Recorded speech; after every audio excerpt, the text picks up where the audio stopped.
a We Want to Go to Brazil Wednesday. It's 9 to noon. Billy Schmidt, Armin Sarian in the Megaplex, and our guy John Kuhn locked in, ready to go. Back from Fiserv Forum last night. Packers will be, well, in the Southern Hemisphere. I can't say back in the Southern Hemisphere. Nobody has played an NFL game south of the equator, and the Packers will be the first to do so when Love hurts and meets the Philadelphia Eagles. Jalen Hurts on one side, Jordan Love on the other. John Kuhn, that's going to be fun. That's going to be a lot of fun. We've speculated it for quite some time. Trust me, we're going to get into all of our emotions with Giannis from last night. We're going to get in to the Women's College Basketball National Championship. Not only just beating the men's national championship, kind of beating them down, blowing them out, blowing them out of the Nielsen ratings. But we've been kind of waiting for this. We've been waiting for this news to finally burst. And just before we get on, Adam Schefter confirms it. Then Mark Murphy says it as well. The Green Bay Packers are headed to Sao Paulo, Brazil for the season opener on September 6th. Woo! Yeah, this has been a fun ride for us. Va, pack, va. I think Va Pack Va is going to have to be it. I think Va Pack Va is the thing. That's the new thing. Yeah. That's going to be the new one. I'm going to have to adjust that a little bit to make it Va Pack Va. All right, Get your Va Pack Va on, Arm. Get your Va Pack. Hey, this is exciting. This is what we thought. Yeah, NFL was going to have a game in Brazil. Oh, okay, that's interesting. Packers will never do it. It took them 20 years to play in London. Mm-hmm. Right. The Eagles are selected to host that game. It'll be their home game played down in Brazil. Well, guess who the Packers have as an away opponent? Let's look at the Eagles' other away or home opponents. Donkey. Cleveland Browns, Packers. Mm-hmm. Okay, well, it's going to be one of those two. How do you think that guy feels that leaked inside sources tell me the Browns are going to Brazil? How do you think he feels today? That youngster from the Browns that said apparently we're playing in Brazil. You might not be. you're definitely not unless you're getting yourself traded or cut right before the season starts. Right? He's still good. You never know. You don't know what roster will be on at that point in time. Maybe he's the reason. Maybe they were gonna until they, like, you know what? You think you can leak it? Fine, we're changing it up. I don't think it was him, Armin. I think it was us. I think we've been speaking this thing into existence. Thank you. For a long time.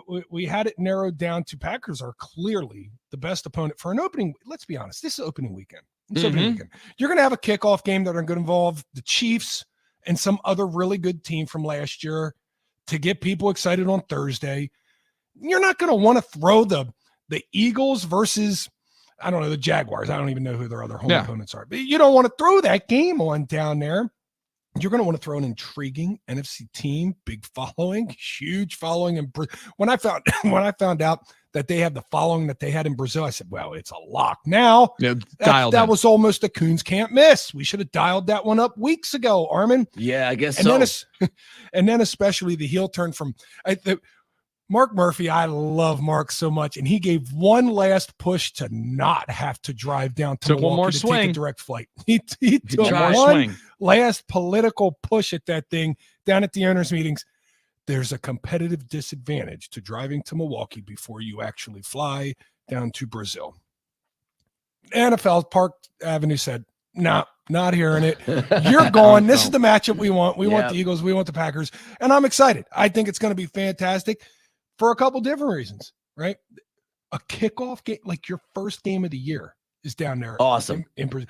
And guess what, Armin? You don't have to worry about this messing up your schedule at all because it's at the beginning of the season. There's 2 weeks. There's 2 full weeks between the last preseason game and the first regular season game. There's a full 2 weeks, if not a little bit more, that you can negotiate there. Then you get a couple extra days baked on the back end after the travel to get home.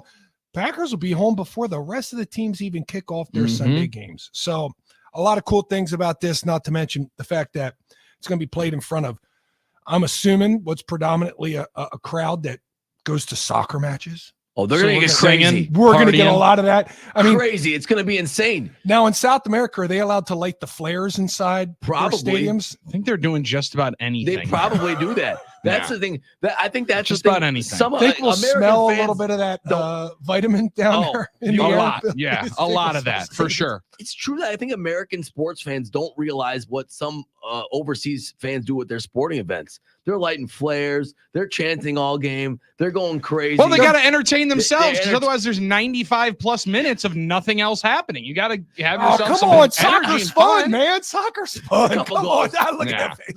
They don't even get to. It's fun to bet first half unders. That actually is. I like that. but you know how they can get crazy down there, exciting. And just think of it this way. And we were talking about it. We know how massive the Packers Nation fan base is in Brazil. Now they've had their one time in their entire existence to actually see their team live. This is it. To host their team. They're going to be absolutely insane. It's going to be crazy. You're not going to, John, I hope that IFB is working on the side. You're not going to be able to hear anything on the sideline. You think it's going to be loud here? They're going to be asking you for autograph. I can just see them now. You know, there was a game John one Kuhn, time. John Kuhn. I can just see it now. John Kuhn, Vakun. No, we're gonna have a great time. It's Yeah. gonna be awesome down there. And there was one game before, Armin, where I had to switch. Lately, the stadiums have not been as loud as when I first started, so I Interesting. can just wear the regular headphones. But there was one time where I had to wear an IFB inside of headphones and turn the noise canceling on the headphones. Wow. Yeah. So that might be an instance down there again. And with all of that, you get the litmus test of playing another team that you expect to be, I expect the Eagles to have a bounce back season. I don't think they're going to be as good as their Super Bowl season from 2 years ago.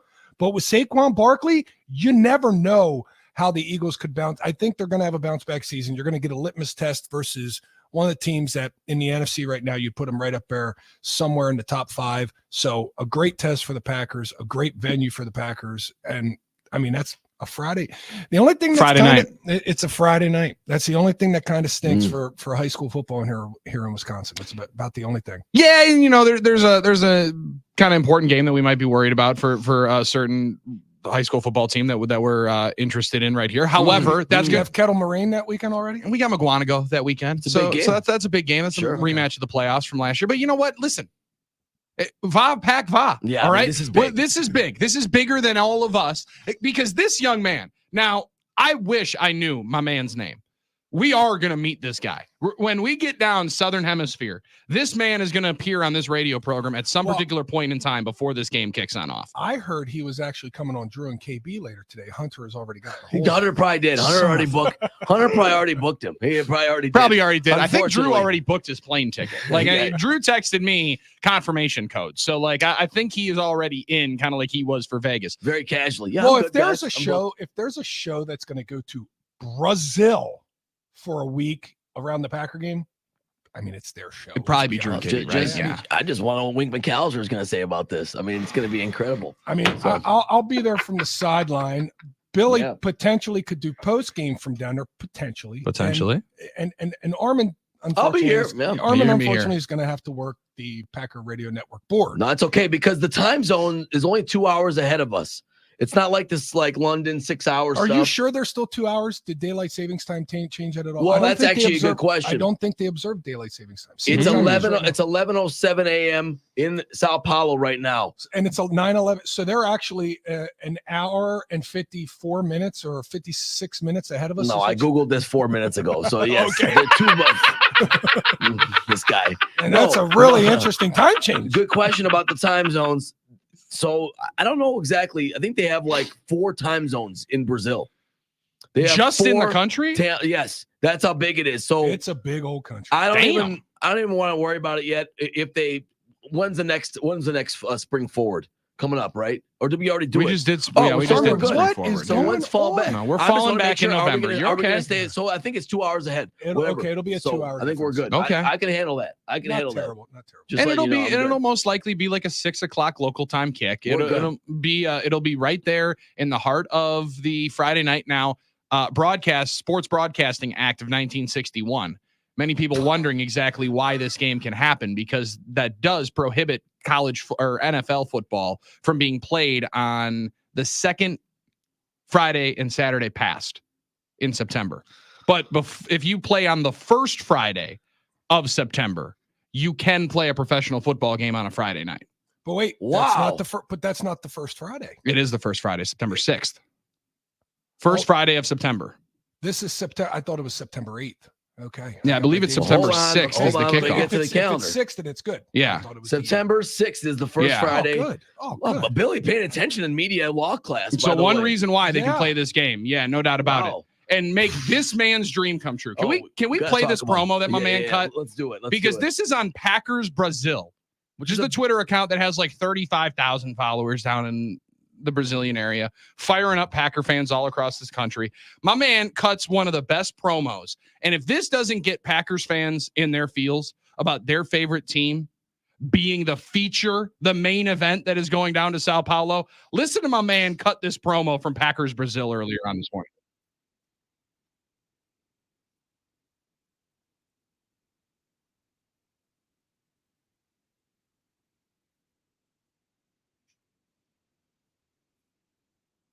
No concerns. I ain't worried.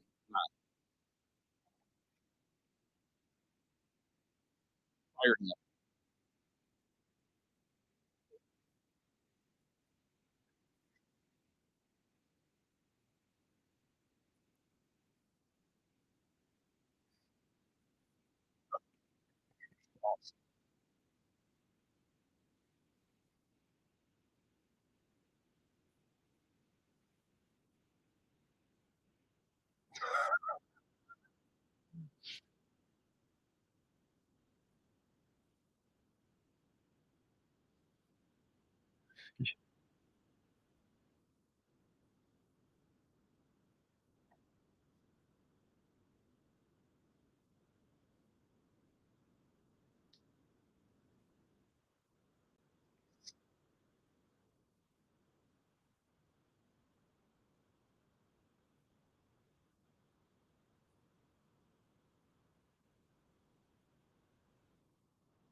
Thanks for that reminder.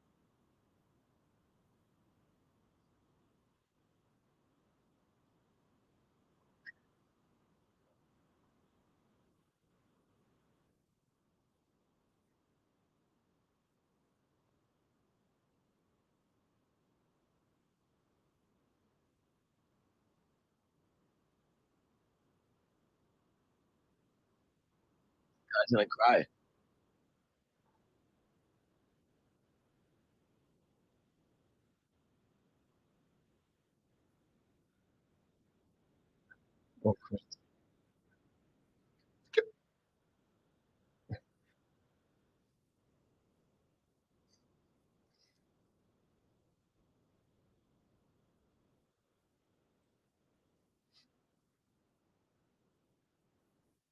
He cut off. Football team's coming. Because you can only have 2 minutes and 20 seconds on Twitter. I think he kept going, but the video cut off. The emotion he is said- awesome, dude. He said, "Get ready, we're gonna party." But he said, don't worry, guys, girls, don't worry. I don't think you understand how wild it's gonna get. Like, he said it, Bill. He said it at That the is same what he time. said, He yes. said, don't worry, but be worried because it's gonna get crazy. Absolutely. Can I just say something? There's something very beautiful about this. I don't know who this gentleman is. He obviously is probably the leader. I want to shake his hand. Yeah, absolutely. Packers Brazil, the fan group, whatever he is, I'm sure he's prominent there. He conveys the feeling, the emotion of what I think a lot of us feel as Packer fans. And we're blessed to be Packer fans. We're blessed to cheer for this team. And right here in Wisconsin, right? We're used to it. This is our hometown team. We see Lambeau Field all the time. We see the Packers all the time. For them, this is a dream of a faraway team in a faraway land, but a team they feel close to, connected to. And this is what Packers Nation is all about. Well- This is what the exceptionalism of Packers fandom is all about, is the community we build. It's the feeling we get when we're Go together. off. I just think this is the greatest thing ever, that there are Packer fans just like us everywhere in this world. And for this guy, for these people, this is the biggest thing that ever happened to them. So I'm very energized as a Packer fan today. I to hear thought about you this. said they spoke Portuguese down there. They do. Portuguese is the language in Brazil. Yeah. Why It's also did the he language of sound? love. Why did he sound like Arnold Schwarzenegger? I Why know did it was he a have- very, it was like a German. Get to the chopper Mhm. and get down here so we can play this game. That's a good question. I don't know. Yeah, he kind of had that quality to it. Yeah. But He was ready, though, Pretty dude. awesome. I don't Fired up. The emotion is going. Listen, How do you think they all became Packer fans down there? That's the interesting question. Is it Yes. just because they're flag colors? I think I mean, it's is two it as- things. Is it as simple as that? Is it as simple as, kids? A lot of time kids, they'll just pick the color of a team and start liking that team. Is it just that simple? Well, I think he said something interesting there, and I think there's a big point here. He said we become attached to this team because it's very similar to the way we cheer for our sports here in Brazil. That the team is community owned. It's not owned by an individual owner, and there's a collective feel that the team and the city belongs to the people. Right. That's a very important thing, I think, in these countries overseas. That's a very important thing. And you talk about European soccer, John, that they feel the ownership of. That's why they're so passionate. And I think that he brought that up, that there's a connection that. Yeah, you mentioned that there's something through that. Yeah, how their teams are. The colors probably help. The fact, let's be honest, it's a very popular team. It's a very successful team. It's Packers Cowboys. We talked about. It's like the Yankees or something like that. It's a identifiable brand. We've already known that the Packers are a worldwide brand, but the uniqueness of the ownership structure, I think, matters to people. They can connect to that. So that's my theory. I'm fired up, dude. Yeah. I cannot wait. I'm very, very happy that these people are going to be so happy about this game being played in Brazil, because it is. I know that there was they had a conversation on the morning show, like when this first got announced that they were going to move one of the kickoff games internationally. And Zabe and Butch were like, I don't love the game going all over the place. These games are sacred, right? Let's keep them here. I could not disagree more. What this game has provided so many people is too grand to hoard to ourselves only here in the United States of America. It's such a great game that I do believe people globally will enjoy it and would if they've been introduced to it more, right? So, 15 years, they've been waiting, starving, wanting this. Now you get it in your own backyard. It builds fans across the world, and that's what, let's be honest, that's the only thing the NFL can conquer more of.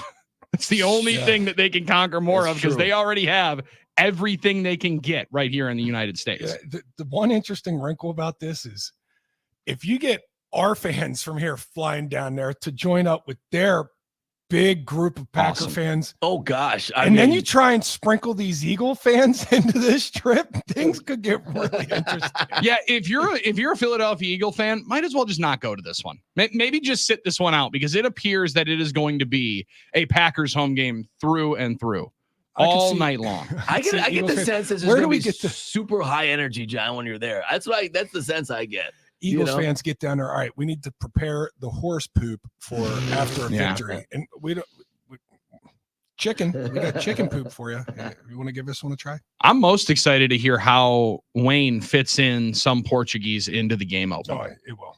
Right, like when he opens that bad boy up, there will be Portuguese in that game open, and I cannot wait for how he squeezes that bad boy on in there in the Southern Hemisphere. Whenever you do it, John, don't go there and ask where the nearest Fogo de Chao is. That's probably going to like Australia and asking for a Foster's, right? That's probably that's the Brazilian steakhouse. I'm sure the food game is on point on there, but I can't imagine it's like that, I think everyone has that feeling. It's like, oh, Brazilian steakhouse. Just don't go ask for a Fogo de Chao. You might get a look, Thank you. That's my thought. It's good heads up. That's good heads up. That's Armin's one thing of the day. Can't wait to see what you're gonna eat and what kind of souvenirs you're gonna get. You're gonna come back with some wild hats. He's not buying you anything. Yeah. I don't want anything. I didn't want Josh. I'll send you a postcard. That's cool. Actually, that'd be nice. I'll take a post. What do you think? I'm pulling Josh and already asking for shirts. It kind of sounds like you're asking for gifts or something. I don't want anything except to hear your memories. That's what I want to hear about. Want a magnet? I'll take a magnet if you got a magnet. Yeah, I'll take a magnet. Magnets are probably easier. Yeah, when we go on a trip, we usually like to get a magnet from where we are. Oh, okay. Yeah. That fridge has got a nice little compilation on it. Not even, it actually is. I got a bunch of them on there. I love doing that. When we were in New York, I got one from Tom's Restaurant, the Seinfeld restaurant. Perfect. Yeah. Did you have an Armenian one on there? Yeah. Yep. He's got one of everything on there. Yep. Yeah. So good work. I do. I'm a big magnet guy, kitchen magnet. How would you feel about having a magnet on your fridge that you didn't actually go and get yourself, that somebody brought back? No, if you got it, I'd be okay with it. If you brought it for me, I'd appreciate it. Okay, a magnet it is. There it is. That's not even like a pin on the map that Armin's just throwing on up there because he knows somebody by proxy. Grab me that magnet and enjoy the heck out of it. They're going to enjoy the hell out of Packers and Eagles kicking off the NFL season, game number 2 of the 2024 championship season in the NFL. Game 1 for the Packers will be against Philadelphia Eagles, September 6th in Sao Paulo, Brazil. All right, elephant in the room, soleus injuries. What is a soleus? Oh, boy. How can we donate our left soleus to Giannis Antetokounmpo? And what was the energy like in Fiserv Forum when Big Fella went down last night? Non-contact, seems like good news. We'll give you the latest. John Kuhn was at the game last night. He'll tell you the mood of Fiserv Forum, and we return with all of 9 to noon. Match Diamond in 40 minutes from right now here on the game.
You trying to fly in the sky down somewhere south of the equator?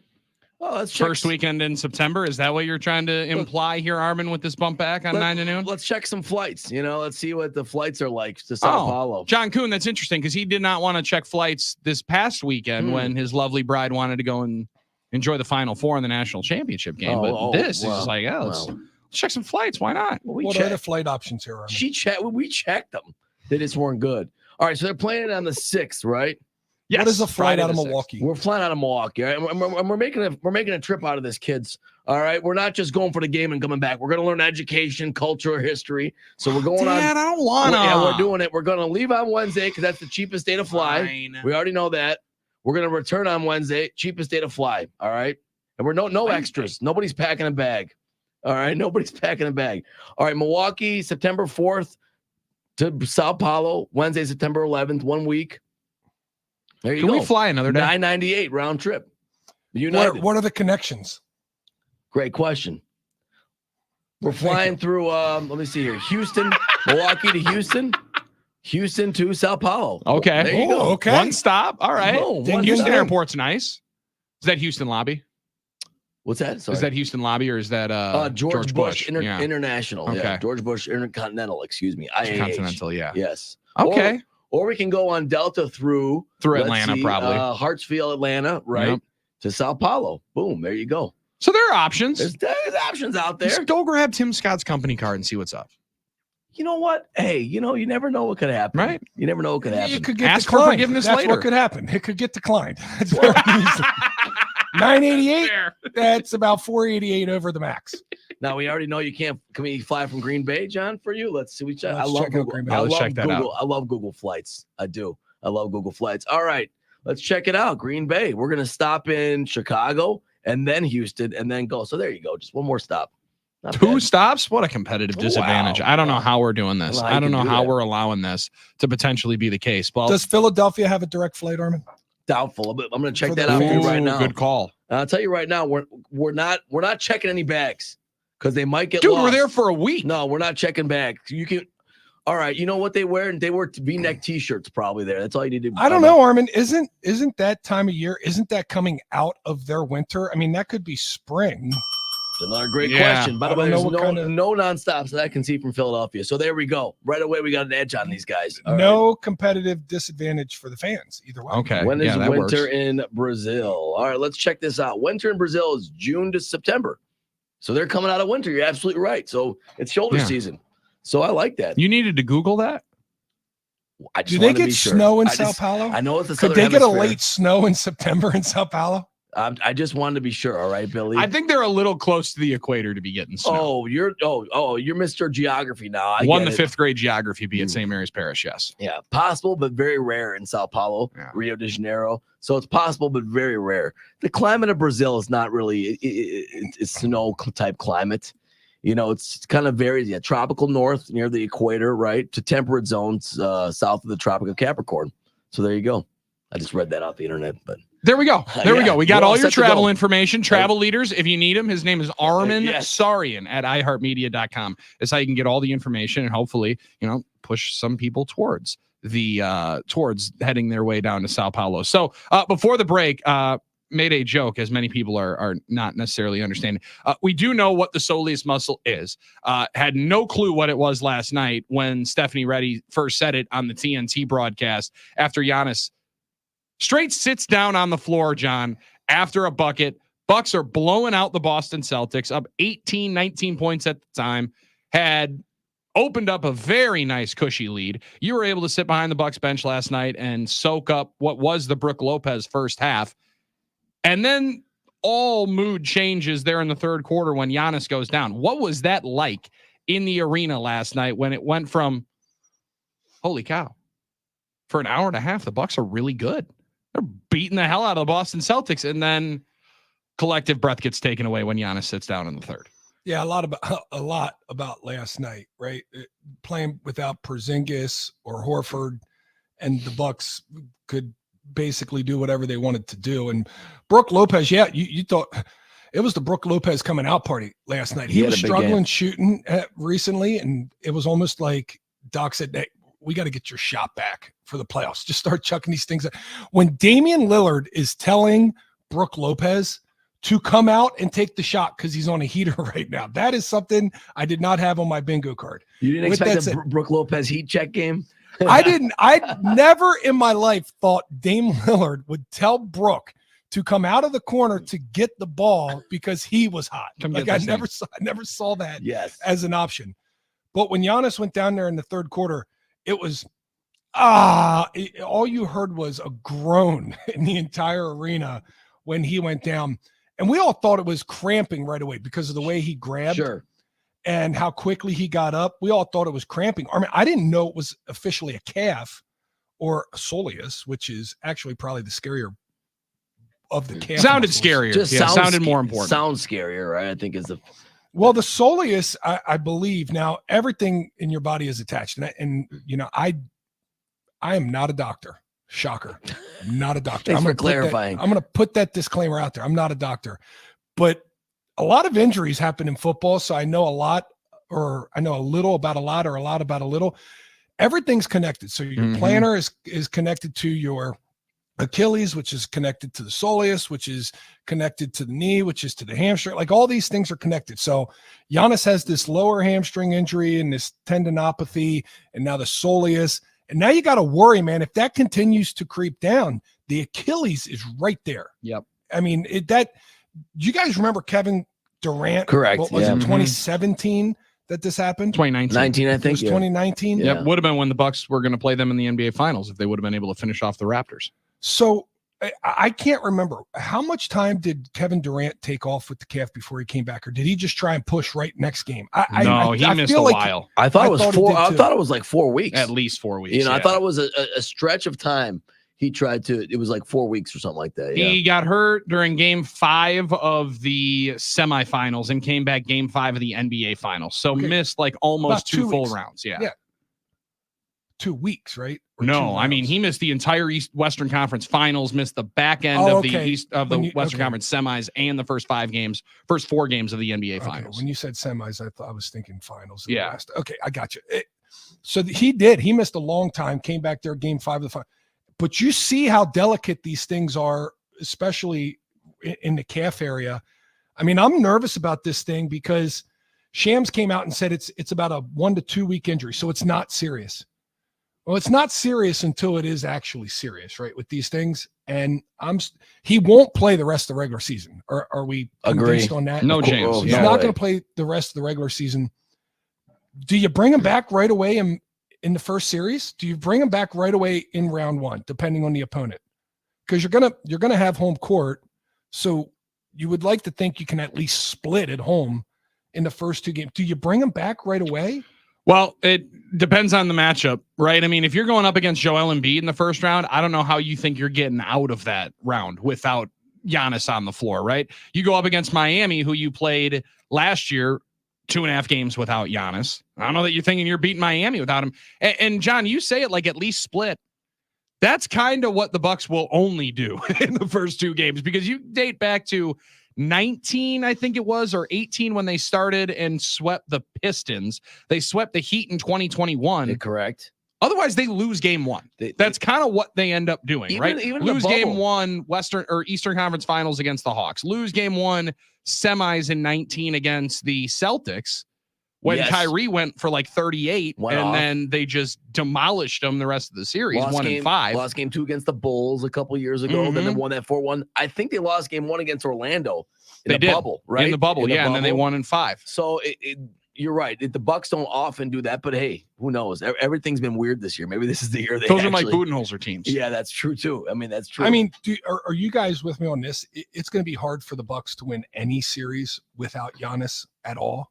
It's going to be hard for them to win just about any series with Giannis, right? Like, I mean, I understand last night. We're to that point now. 100%. Yeah, you got to have your full complement, I think, walking into these games to believe that you're winning these series going away. So I totally agree with that. But the way you said it was, it's going to be hard for them to win with Giannis. It's going to be hard for them to win in the first round. I think it's a 60-40 proposition that they win the series. If you look at the teams they could be matching up against, there's no such thing as a walkthrough or a shoe. I mean, because you got a team in Miami that's knocked you out 3 of 5 years. Yeah.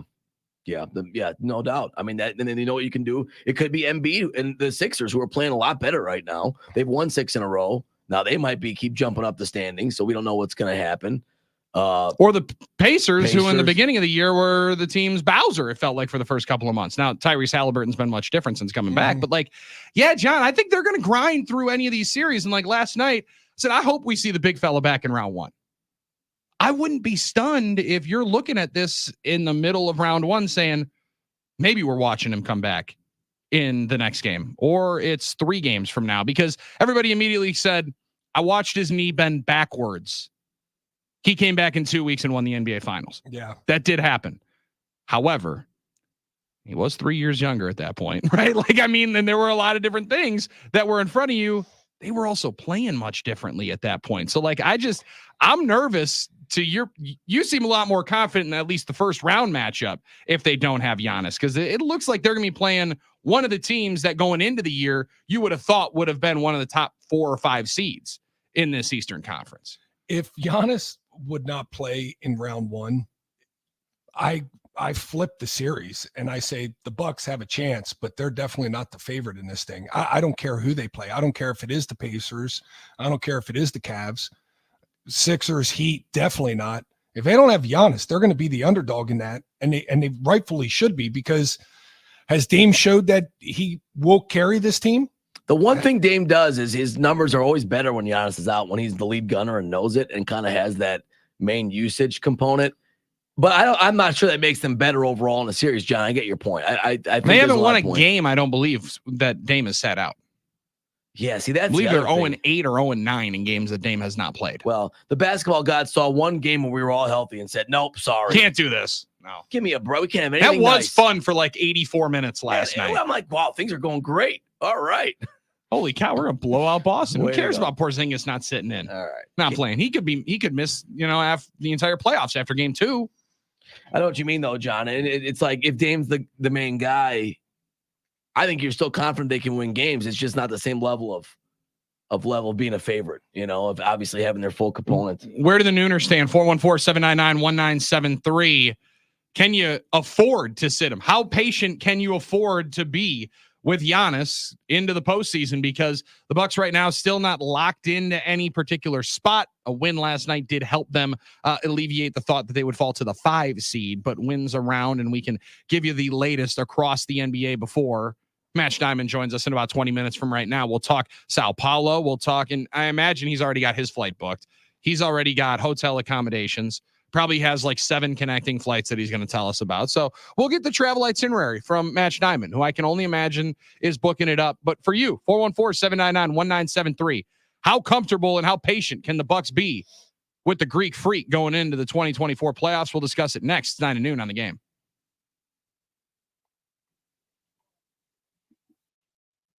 Hey guys, the NBA season is still here. A couple of games left, and there's no easier way to get in on the action than with Underdog Fantasy and their Pick'em game. If you had the big fella last night, well, hopefully he put in some work for you on your Pick'em game before, so he could get a little bit higher, or maybe you had lower on the player stats for the big fella last night, and that made you feel a little bit better, because you can go higher or lower on any players in the game between 2 or 5 players in whichever games you are looking at. It doesn't have to be the same contest. You could be going Milwaukee, Orlando, and one tie-in later on with Golden State, LA, and double up on the national television games like we did last night. It's legal in Wisconsin. It's tons of fun to play as you watch along with the Bucks and the rest of the NBA, like I was doing last night on Underdog Fantasy. Best part about the Underdog Fantasy app, how simple it is and how easy it is to get people signed up.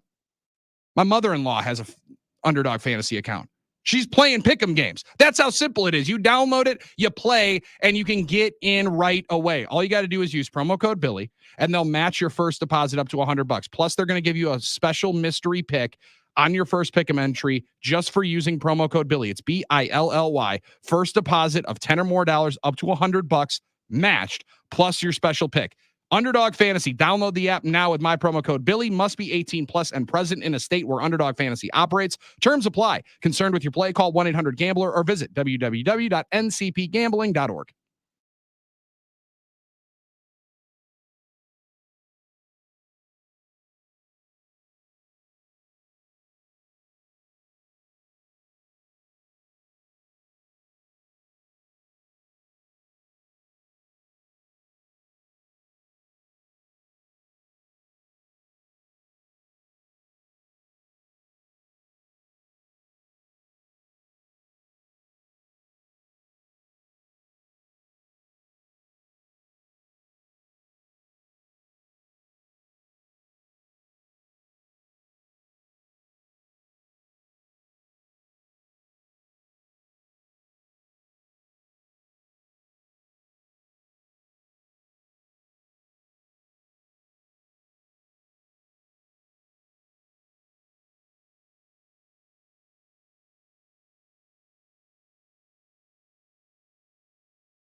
9 to noon on the game. John Kuhn was at Fiserv Forum last night when Giannis Antetokounmpo went down with what is being reported a left soleus strain. Armin Sarian had a lot of fun with Jesse Morse, MD, on Twitter. You're trolling, Armin. He was not happy with Jesse. Not fired up with Jesse Sins, his Johnny Sins like lab coat that Jesse was rocking. Not a big fan. However, it's a new era in sports healing, he says. Featured in ESPN Radio, Sirius XM, Sports Illustrated. I mean, come on, Armin. Guy's part of Sleeper Fantasy and DraftKings and Sporting News, A&E. Like, you're going to tell me this guy's not legit? Johnny Sins. All right, do you know when Zabe was getting really upset about Dr. Chow and all the Twitter docs? I used to kind of like laugh at them, like, Zabe, who cares? Like, what's the big deal? But these guys are like trying to outdo each other now on Twitter a little bit. Like, it's a little ridiculous. But you got to get in. So they got you. They got you, Armin. You at first it did not puncture your armor, and now these Twitter doctors have just hammered you enough that you are now dented and you are worn down, and you are now taking it in and firing back at the Twitter doctors talking about Giannis's injuries. At first, it was a cool thing to have guys that you figured were qualified be able to give fans information on their favorite teams and update you. Because let's be honest, like fans, and we're sports fans, we really care about injuries. We really care about diagnosis, what's going to happen. Obviously, there's gambling aspects to it, all those things. And at first, it was like, oh, cool, this is great. But there are so many of them now. I don't know. I can get a picture in a lab coat and put some stuff up that I read off WebMD. Am I qualified? Now, I'm not saying Dr. Morse or whatever. Yeah, you are not an expert in non-surgical treatment of knee, shoulders, and hip injuries. And I understand these guys maybe are trying to help. It's also a business for them. We know that aspect of it. And it just seems like they're trying to outdo each other now with writing these long medical dissertations on the internet, on Twitter. And well, he's got over 84,000 followers on X. I mean, he's got people that want to hear this 12 paragraph at least breakdown of what the soleus injury could be and how long it could potentially take for you. Which is true, but remember, these guys are not in the X-ray room. They're not actually diagnosing the athletes. Like, they're just basing it off what they see on TV or what the team says the diagnosis is. So you have to take it all with a grain of salt. I still think. Is it something to see while you're trying to look for an injury? Yes. It's sort of like junk food, though, a little bit. Like, I can eat, I can intake it, I can consume it. Armin, do you believe his tendinopathy has a little bit of a link to this soleus? Do I believe it? I'm not an orthopedist. I don't know if I know it or believe it. Yes, probably. If you weaken the muscles or they're strained or there's some sort of inflammation, I'm sure you can overcompensate or the muscles overcompensate to injure another one. I'm sure it's possible, yeah. But I don't know. I don't know. Yeah. I don't know anything. 100%. It is 100%. Okay, fine. I believe that. So do I need to read that from this guy? Mr. Lab Coat on the internet? I'm just saying. I mean, well, the thing is, and I understand. I appreciate your passion in this. But John, like, I don't know. I read most of it last night, and Dr. Morse had me dialed on in. I'm like, listen, I would have had no clue of what these allographs would have been. And I mean, he also, maybe had a typo of autographs in there, so I was confused on that. But I'm reading through all of it. There's words that are so beyond my level of comprehension, but I appreciate my man pumping out the content here, because otherwise it was, I got to sit here and somehow go to bed waiting for Shams or Woj to tell me tomorrow that his MRI was clean or that he blew out his Achilles and that we're going to wait till the 25 championship season. I ate it up a little bit last night. Well, it was red meat for me. But we still don't know until we get the official diagnosis. Like, it didn't. I read it, but they made me feel asleep better. I was still nervous about the MRI results today until I woke up and saw Dr. Morse said, don't worry about it. Dr. Morse is not in the examining room with Giannis. Dr. Morse did not put him in the machine. Dr. Morse, he knows what he knows what he knows about. He's an expert on knees and shoulders and hips. All right. So then I'm not booking any more doctor appointments. I'm going right to Twitter then. If you think that's good enough. Listen, you're going to save a bunch of money on health insurance. I'm not trying to be mad about it. I'm nervous about it, and this year for the Bucks, it's just starting to get that wasted feeling in it, right? Just too many mishaps, too many things going wrong, not gelling. Chris's tooth, now Giannis' soleus. Right. It just, I know none of it, if you said it by itself, sounds too big, but it just feels like just knocking us down a peg. You need a lot of things to go peg. right to win a Yes. championship. They have not had a lot of things right. No, A lot of things just the go wrong. opposite. Yeah. A lot of things go wrong, which is not exactly how you want to be rolling into the NBA playoffs like the Bucks will be doing coming up, which start on April 20th. 414-799-1973. Matt Schneidman tells us his travel itinerary, gets you ready to fly on down in 149 days for the Green Bay Packers season opener against the Philadelphia Eagles in Sao Paulo, Brazil. I have a correction on my statement earlier on. I get to geek out with Matt Schneidman about his man Dane Brugler's beast draft guide. It all comes up next on 9 to Noon.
A lot of breaking news in Green Bay today, focusing on the Green Bay Packers opening the 2024 season against the Philadelphia Eagles in Sao Paulo, Brazil, September 6th. The other breaking news, long tenured Green Bay women's coach Kevin Borseth announcing he is retiring today. Spent 21 years at UWGB, is the 16th winningest Division I women's basketball coach all time.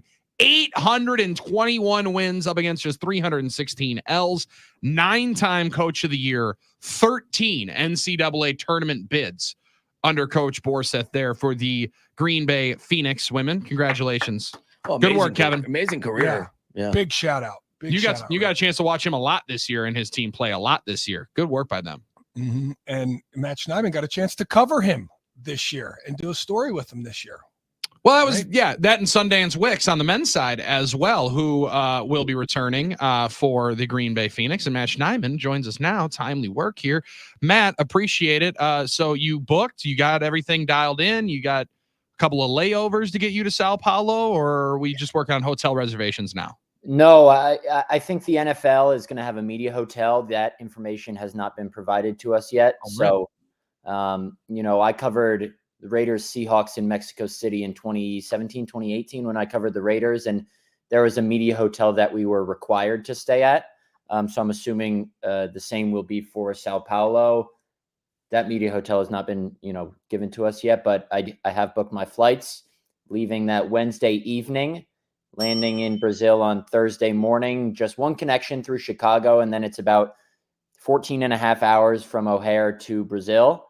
And then on the way back, leaving Saturday night, because there wasn't anything earlier than that on Saturday, connecting through Houston and Chicago, getting back Sunday afternoon, I think. You gonna do some high knees on that flight? I might have to. And I paid, I didn't pay, my company. Compression socks. Got to have compression socks. Yeah, little extra money to choose my seat on the flights from Chicago to Brazil and Brazil to Houston, because I'll be damned if I get stuck with the middle seat. I chose aisle seat for both those flights. Smart move, because of the bathroom situation. Stretch out into the aisle. Yeah. I don't want, people are sleeping on those flights. I don't want to wait for someone to wake up to go to the bathroom. I'm normally a window guy for sleeping purposes against the window. But on a flight, like you said, Armin, where you're going to have to visit the bathroom once or twice, you got to have that aisle seat.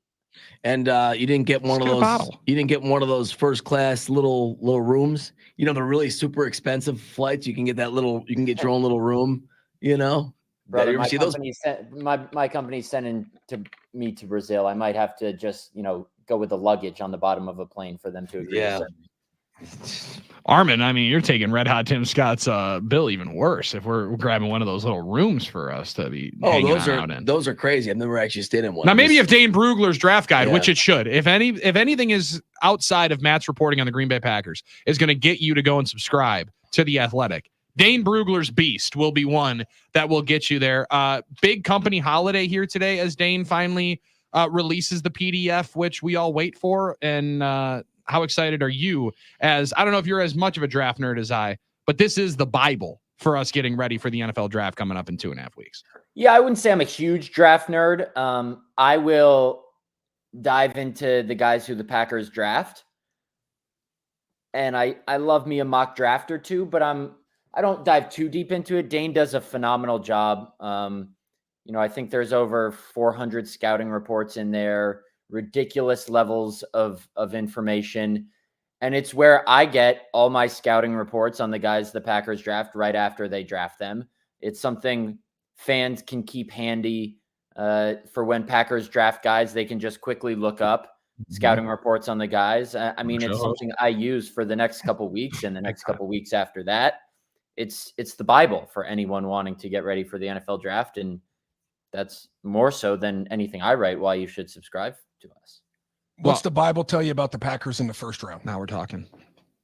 Well, you could argue that they have their biggest need at safety. But, Dane did a top 100 big board in February, so he hasn't put out his updated one yet, I don't believe. And there were no safeties in the top 40.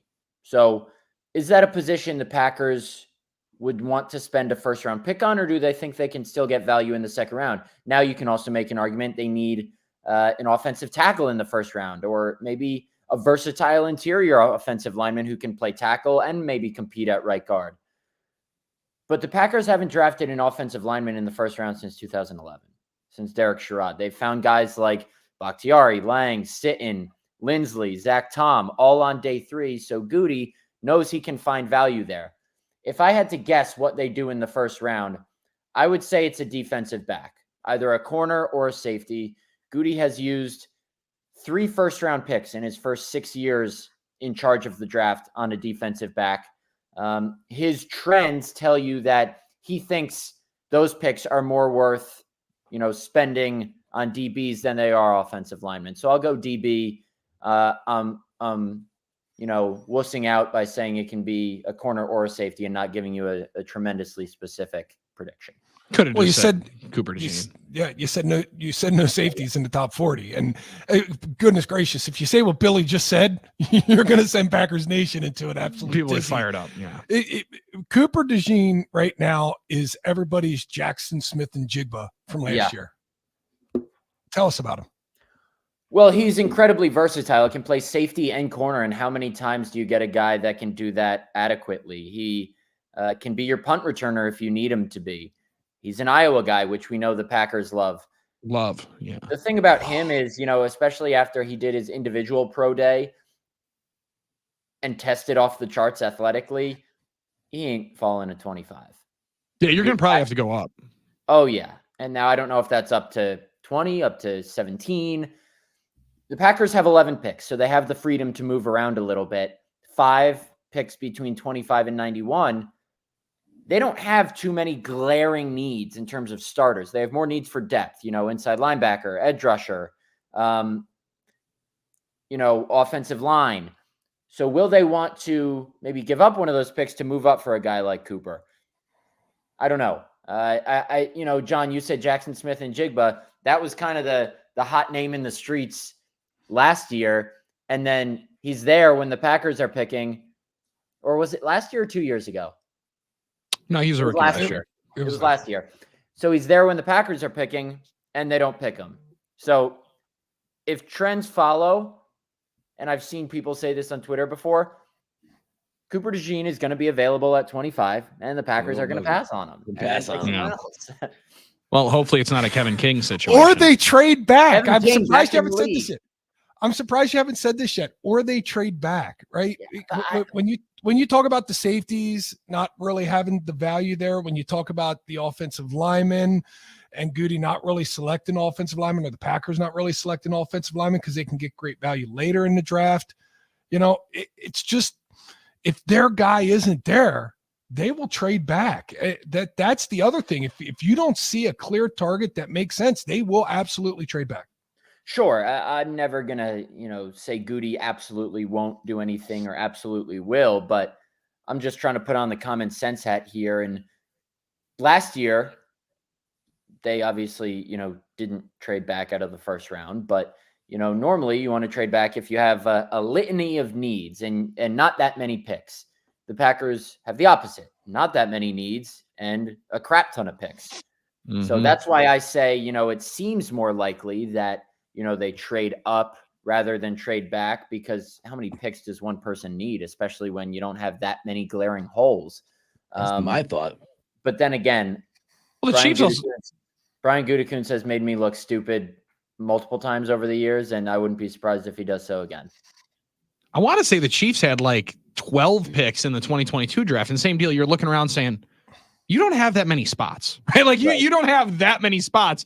And then I think 11 of them made the team, and then they ended up winning the Super Bowl. Like it's wild to see how you can construct the team a little bit more, but I'm kind of with you, Matt. I don't know that they have 11 spots. Now, they take Tommy Eichenberg in the 4th round, like you put up at the Athletic on your mock draft for the Packers on April 1st. Your boy's going to be doing cartwheels in that media room up at Lambeau Field on day number 3. However, most importantly, they're going to take linebackers, right? Like, I mean, you say DBs, I think that's absolutely where they're going to need to go just from a depth perspective.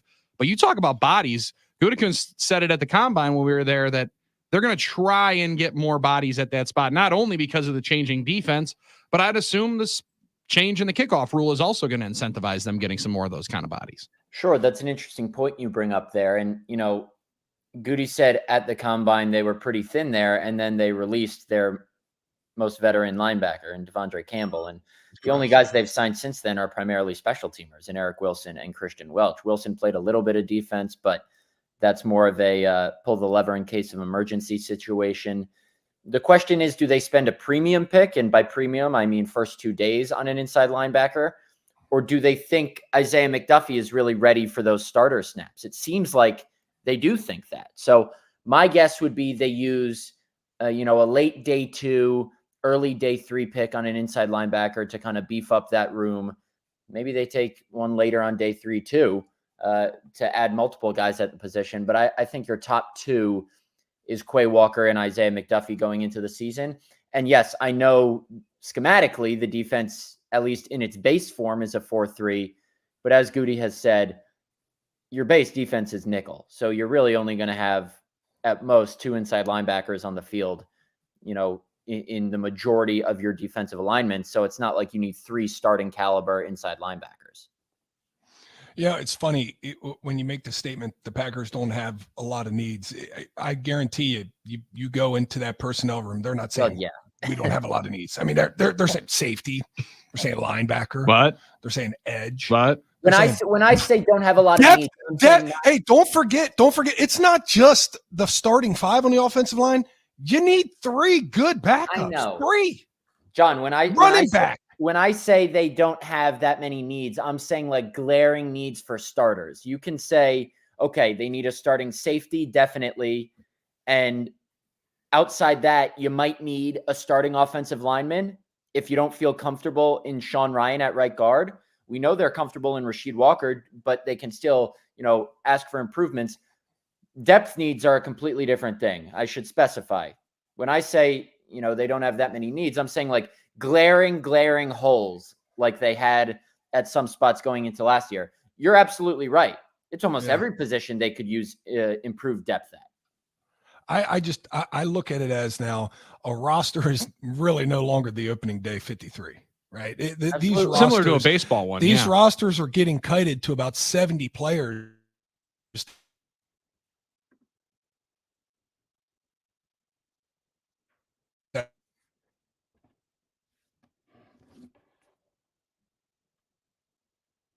That are playing for a team throughout the course of the season and playing back there. You talk about the linebacker position, and I know we're talking about right now Isaiah McDuffie and Quay Walker. What if one of them went down? What if Quay Walker went down? Then you're in a whole lot of hurt right there at that position. Cornerback position, goodness gracious, Jair Alexander hasn't been injury free, or it's not like he's played in every game in the last several years. So, I mean, you're one pulled hamstring, you're one soleus away from potentially being in a really bad spot. And that's why, you go into these drafts and nearly anything could happen with Brian Gutekunst. Absolutely. And I think a place where they really need to beef up is on the offensive line. You could name, corner, safety, inside linebacker, but given their injury history on the offensive line over the years, and just the need for depth there, that's a position group. I'm not just talking tackle. I'm talking all across the line where they need to maybe triple dip this draft. Goody took 3 offensive linemen each in 2020, 2021, and 2022. Then he didn't take one last year. I think safe money is on him taking 3 this year. They need a new swing tackle because Yosh Nijman signed with the Panthers. I saw Yosh, right outside my apartment the other day, actually. So maybe he. Oh, how's he doing? Nice. How's he doing? Like He's still tall. All right. Still very tall. Still tall. Yeah. Okay. So you need a swing tackle. You need depth on the interior because right now Royce Newman is your first up off the bench on the interior. There are a lot of question marks with Caleb Jones. He's been a healthy scratch a lot. Luke Tenuta was injured pretty much all last season. You just need depth there. I think the 3 certainties on that line are Elton Jenkins, Josh Myers, and Zach Tom. But you not only need maybe more definitive answers at left tackle and right guard, more so at right guard, but you need depth there because, like I said, no team, let alone the Packers, are going a full season probably with impeccable health with the big fellas up front. Yeah, too much weight on those knees and ankles. So let's just be honest. And my boy JC Latham, that's a lot of weight on those knees and ankles. 6'6", 360. Formerly, you're gonna have to move up real far to get that guy. yeah, well, and I saw somebody say back half of the second round, or first round. I appreciate that. There's no way in hell he's lasting past like 16. You're gonna have to go way up to go grab one of those. But Matt, you did mention it. I mean, 11 picks, and when you ask about a certainty for a Packers draft, Gutekunst loves going up and down, right? Like, I mean, there's always action, there's always movement, but 5 picks in the first 100 picks, you had them in yours going up to 19 and assumed it would maybe take like a third. I might be missing one other pick that you threw on in there on the potential trade up to go with the Rams. Is that kind of what you're thinking? If they can go up 6 or 7 spots, that it would be one of those third rounders, probably the one that they got from the Bills that they would flip on over? Yeah, I was just thinking because when they moved from 30 to 26 for Jordan Love a couple of years ago, they gave up their late 4th round pick. Mm-hmm. So I'm assuming if it's not 30 to 26, but 25 to 19, it'll probably take, a third or maybe more. Who knows? You never know with these deals. You can only look so much at, these trade charts and stuff like that. But Goody has done a lot of movement. In 2018, he moved back and then back up for Jair. In 2019, he had 2 first-round picks, moved up for Darnell Savage after staying put at 12 for Rashawn Gary.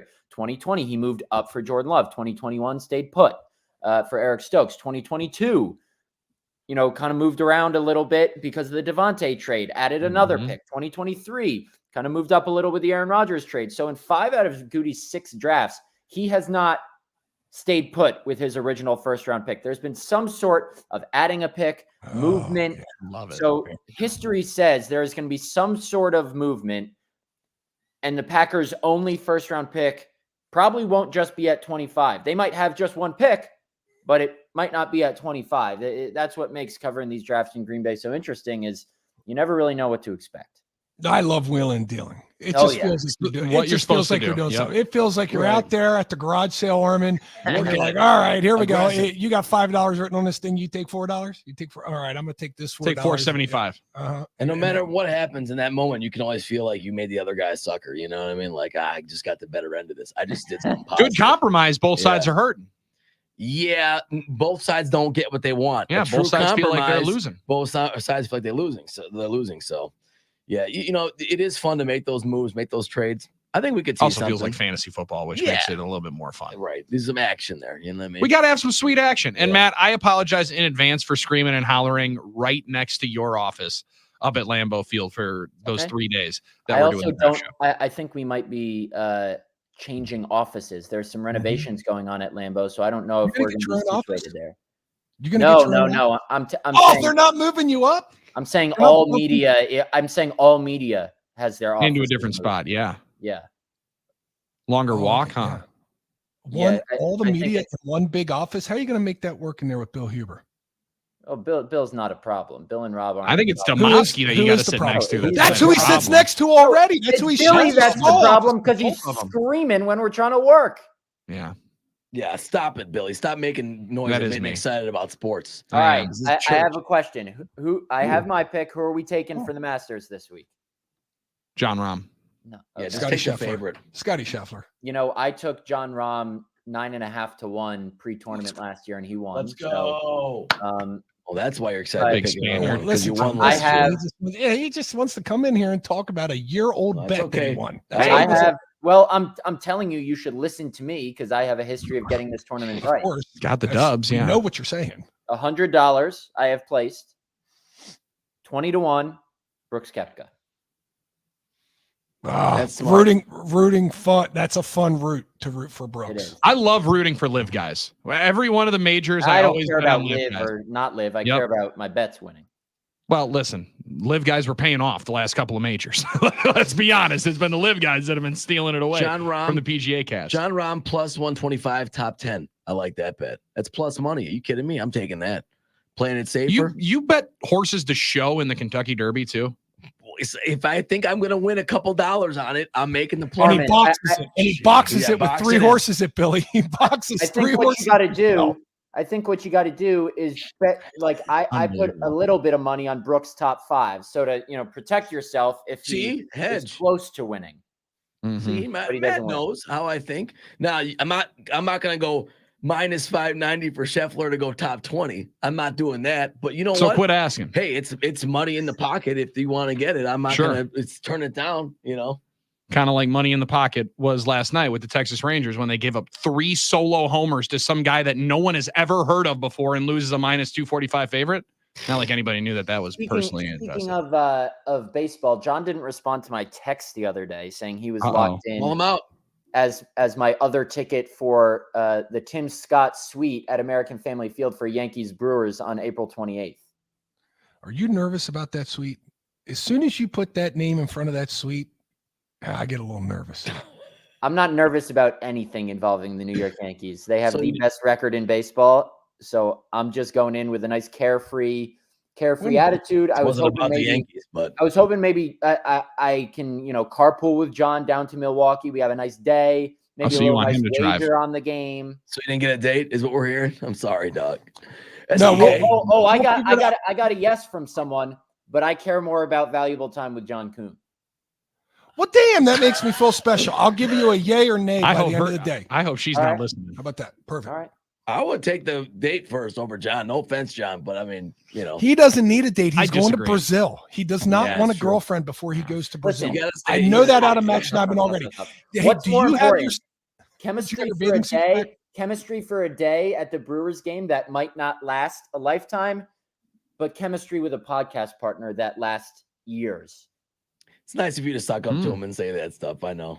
It's Wow. nice. This was Impressive. the You guys think nicest- you're this doing was that the show for nicest- years? The thing I would say is you don't have to impress John. He already has an opinion no matter what about you. I'm Mate. not trying to But impress. this could be I know, but I'm saying this could impress a young lady. Wow, you got this hookup for us to go. Thanks. It's in a suite. Wow, Oh, we wow, got free man. hamburgers and stuff. Let me see. Thank you. Okay, well, yeah. Bottom line, That's the John way and I I are look at done. it. That's the way I look at That's it. fair. Proud I of you. can't wait till we walk in there and we walk into the Tim Scott suite. Does it have his name in bold above the door to get in? Maybe his picture's No, up. Potts. It's got Potts' Potts picture up. written up on there right when you walk on in. Matt, really appreciate it, man. Congratulations on getting your trip to Brazil already Well, thank booked. you. We hope we are meeting you there. Probably won't be. Let's be honest. We're not going to. John will be. He'll be on the sidelines. I won't be. We'll be doing the post-game show here, and we'll be talking to you coming up next week. Thanks as always, brother. All right, thanks, guys. Should have asked him how the move's going. I mean, he's got to just be grinding. Was he enlisting Yash Nyman to help him move? Was that what I was hearing? It sounds like he moved into Yash Nyman's old place, is what it sounds like. Saw him out front. He was moving his boxes out. I was moving mine in. That's what it sounded like to me. Yeah, I'm I mean, going I'm to take just over. Putting two and two together. I don't know. That makes a lot Did he more call sense. you to help him move yet?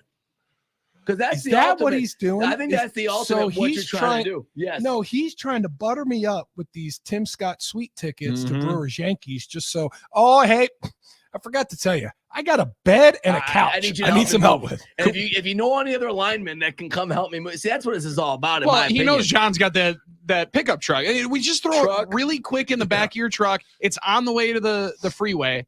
We just make 1-2 more stops quick. Hey, John, really you want- quick? I'll buy you lunch. We'll go to Panera. He'll buy you lunch. I know how this goes. Oh, he'll buy lunch in the suite. Yeah. Oh, I like also how he said we could carpool down there. You're driving. That Who's sounds like picking you're up driving. who? Who's driving? Who's picking up who? Who's driving? Oh, and by the way, if you want to get a lift in, I got a couch. I need you to help me move. You know, I would have drove, but I got all my stuff in my car that I'm moving. Unless you just want to meet me over No, there, we can what- just take it all out of the car and then No. I'll drive. I live about 30 minutes closer to Milwaukee than he does. So he would actually Yeah. drive. I could picture right now. He's going to pull up to my place and he's going to have stuff just sitting on the passenger seat, in the back seat, in the trunk. He's going to be absolutely stuffed with materials. And, hey, so can I ride with you? Cool if you drive. I got $10 for gas. That should cover it, right? I'll cover your food at the game. Yeah, I got your first beer at the game. How about that? Right. Yeah, 414-799-1973. Text him back, will you? Jeez, yeah. Text him Not back. only Man, crying out loud. I told him it's a weekend, so I got to make sure there's no soccer tournaments. I know, you There's got a lot- stuff I got to figure You got out. a lot to figure out. Yeah. Got a family over here. Got a family to feed. Are we kidding me, Matt Schneidman? He should have maybe just taken that date. Maybe he will. Or maybe he'll take Armin Sarian to Brewers Yankees there on that Sunday matinee. I think I'm like 14th on that list. You know, I'm about 48th, so I think you're still at a good spot there. Go ahead. 414-799-1973. Good Billy and Armin with you 9 to noon on the game. The women's college final blowing out the men's final. Did you have that in your bracket pool? We'll fill you in next 9 to noon on the game. John Kuhn here for Pella Windows and Doors of Wisconsin. And you can turn your ordinary space into something extraordinary with Pella Windows and Doors. They have a luxurious look, a sleek design, and custom colors available that's guaranteed to give your home the extra pop for you to entertain all your friends while keeping you comfortable. It's really the best of both worlds. Let me tell you, at Pella, we see things differently. We have the highest rated, energy efficient products and a complete range of durable, functional, and high-end products that bring out the best of your home. Plus, getting the perfect windows and doors for your home has never been easier. Now is the time. You can get 0% interest for up to 36 months or no down payment, no interest, and no payments at all for 18 months if you book by April 30th. Heck, I'm telling you, that is the truth. 0% interest for 36 months. Good luck finding that deal. Or no down payment, no interest, and no payment for 18 months if you book by the end of the month. Pella's #1 rated by Milwaukee homeowners is the window brand that stands behind their products. So take ownership of your living space and make it a place worth living in once again with Pella Windows and Doors of Wisconsin. Visit PellaWI.com and tell Gina Della that John Kuhn sent you. Certain restrictions apply. See showroom for details.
9 to noon on the game. Getting ready for the final Bucks home game of the season tonight. Regular season tonight as they host the Orlando Magic bobblehead game. That used to be a hitter. Is a bobblehead game. Are people still collecting bobbleheads like they used to? I mean, like I would not miss. Dan, a did Brewers I bobblehead mess game this back in the up? day. Did I come down last night and miss a bobblehead on the next day? Dame that time was a fail. I thought, oh, Celtics. Yeah, this would be great. No, tonight, Dame time, Orlando Magic. Kind of a, I mean, where do we want them to finish in the standings? Where do we, yeah, it's going to be a good game. Where do we want them to finish in the standings? You want me to be honest with you, or you want me to be tough? I want you to be dead honest. Because don't do that dumb champions fear no one thing that Yes, KB likes to throw out anything there. but that. Champions fear no one. Not running for my nightmares. Don't do that. Yeah, anything but that. I want to know, if you got to pick your exact matchup, who do you want? Because I'm not an athlete, I'm not in the team, so anything I say is not going to be affecting the locker room, whatever. If I was playing, I don't care. You know, I'll play anybody. But me as a fan, and don't even believe that because Philly. I don't. Oh, sorry. Yeah, go ahead. Don't even believe that, Armin, because yes, we wanted certain opponents. See, you just can't say that. Right. You say it in public. You say it in public, but it's not true. You want somebody. So you want me to tell you the teams I would like to face? Because I'm gonna be honest with you, not like sound tough. I'm gonna be honest with you. Because I don't know what the So seeds this are is gonna you be. being honest. This is me being Thank Okay. God. Good. All right. Only 5 years working with you, and you're gonna get it. So he's fine. He's going to All be right. honest with this answer here, John. Either I want Honest answer. I want Cleveland or Indiana, but we're not going to get probably Cleveland, but we might get Cleveland if we drop to the 4 seed. I don't want the Sixers with Embiid because I think they're a big threat with Embiid. I really do. They won 6 in a row. And I don't want the Heat because that's going to give me nightmares. And that's what it is. I'm actually not as afraid of Indiana as some people might be because of what happened early in the year. I think they've struggled. I don't think Halliburton's been the same. Since they've got Siakam, it hasn't seemed the same. For some reason, Indiana just doesn't scare me. I don't think it'd be easy, but I think we win that series. So those are the teams I want to see. Now, I don't really need the Bucks to stay in the 2 seed. I really don't. You know, there's no advantage to me to playing Philadelphia instead of playing Cleveland or even Orlando. You know? Yeah, the team that I would most like to play is the one that I don't think you'll get, and that would be the one here tonight in Orlando, right? Like they're the youngest one on the block. They're the one that has not been there before. And they've had a fantastic regular season, no doubt about it. There's also something to the fact that you can win 40-some games as long as you play really hard every single night. Sure. Yeah. Go ask Tom Thibodeau how every one of his teams finishes 42 and 40 pretty much every single year because they play really, really hard. They're not necessarily the best teams, but they'll play hard every single night. I would like to see Orlando, Indiana. I'll throw New York in there. I'd throw New York in there before I'd like to see Jared Allen and Evan Mobley and the rest of that Cleveland team. I think their front court's a little bit more difficult to deal with that kind of size, especially if you don't have Giannis, which, as we've had, John, a couple of people ask us here, Peyton and Okonomwonk, what's going on with Giannis right now? Right now, I think Giannis is resting. He better be taking a nice old nap, unless he's chasing the little ones around because their nap time is probably coming up here in about an hour or so. He's resting. He's got a left soleus strain. We don't know how exactly long that will be. Sham said a grade 1 to 3 weeks. Said it depends how it responds to treatment and rehab. Grade 2, about 4 to 6 weeks. Yeah. Grade 3, see you in September. That's the levels of this. We don't know exactly where the level is. Seems like a grade 1 or 2, and you'll kind of bank on the fact that Giannis is a little bit of a superhuman if he's going to be able to go. It's in and around the calf. You know, it's somewhere down there, lower leg.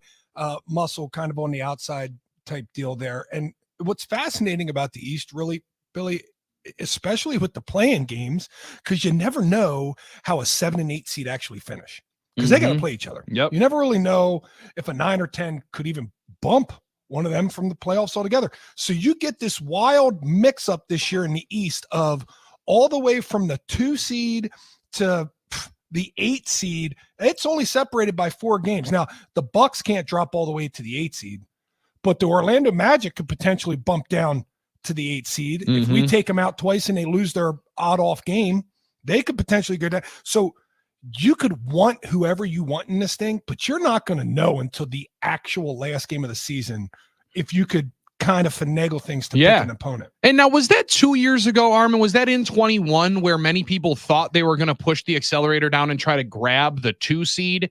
And they sat everyone. I want to say it was against Cleveland, final game of the regular season. Boston sat a lot of people, and they ended up getting the 3. Like, many people were like, okay, they're trying to push for the 2. Never mind, they're going to sit everybody, go and pick the 3 seed. So, like, you can, last day of the season, there's a good chance you'll be able to somewhat manipulate who you're going to see. But John, you talk about the play-in games. Go scroll down to the Western Conference and look at the players that are going to be in that play-in game. It's crazy. That really is. Love the play-in games. I loved it the first year when we got LeBron and Steph in that first play-in game.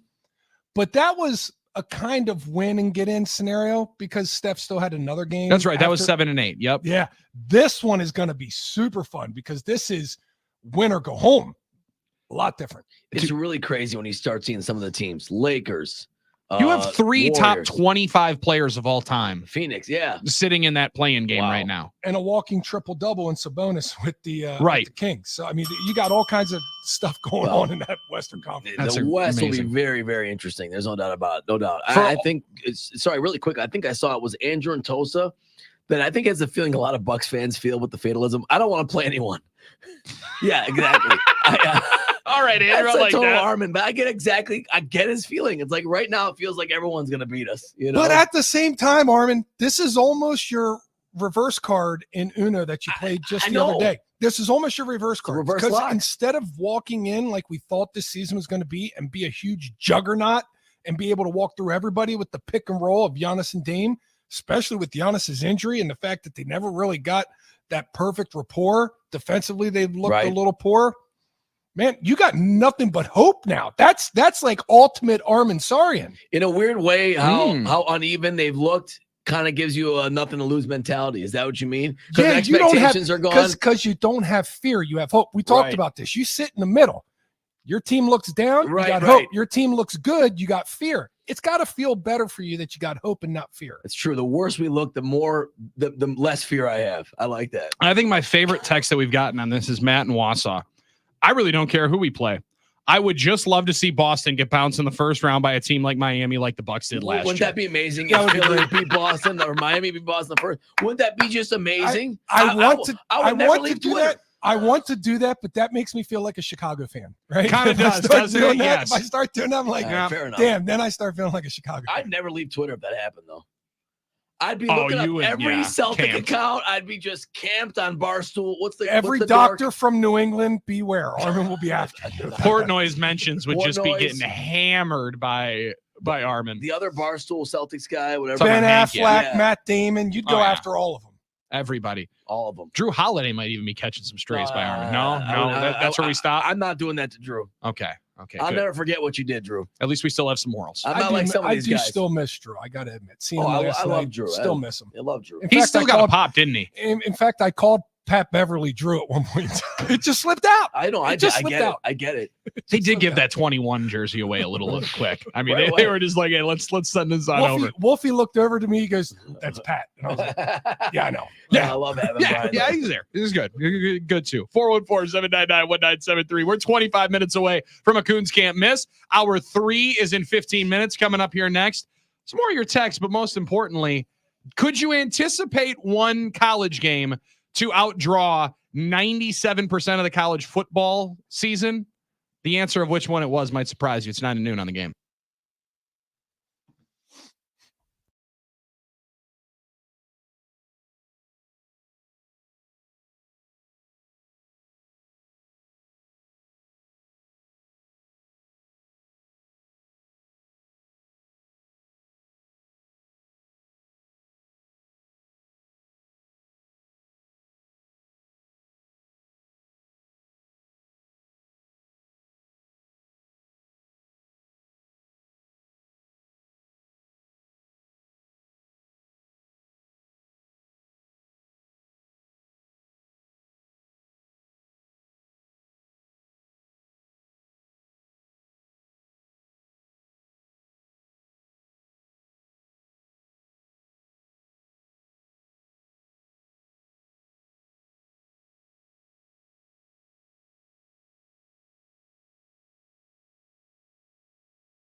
Great bump back by my guy Armin Sarian. I I'm haven't Billy heard- Schmid, John Kuhn right here. Haven't heard Jaquan in a while, so why not? You know, This was like this song comes on. You knew right around 11:45 it was going to be a banger of the next 2 hours Oh, before yeah. bar close. Big.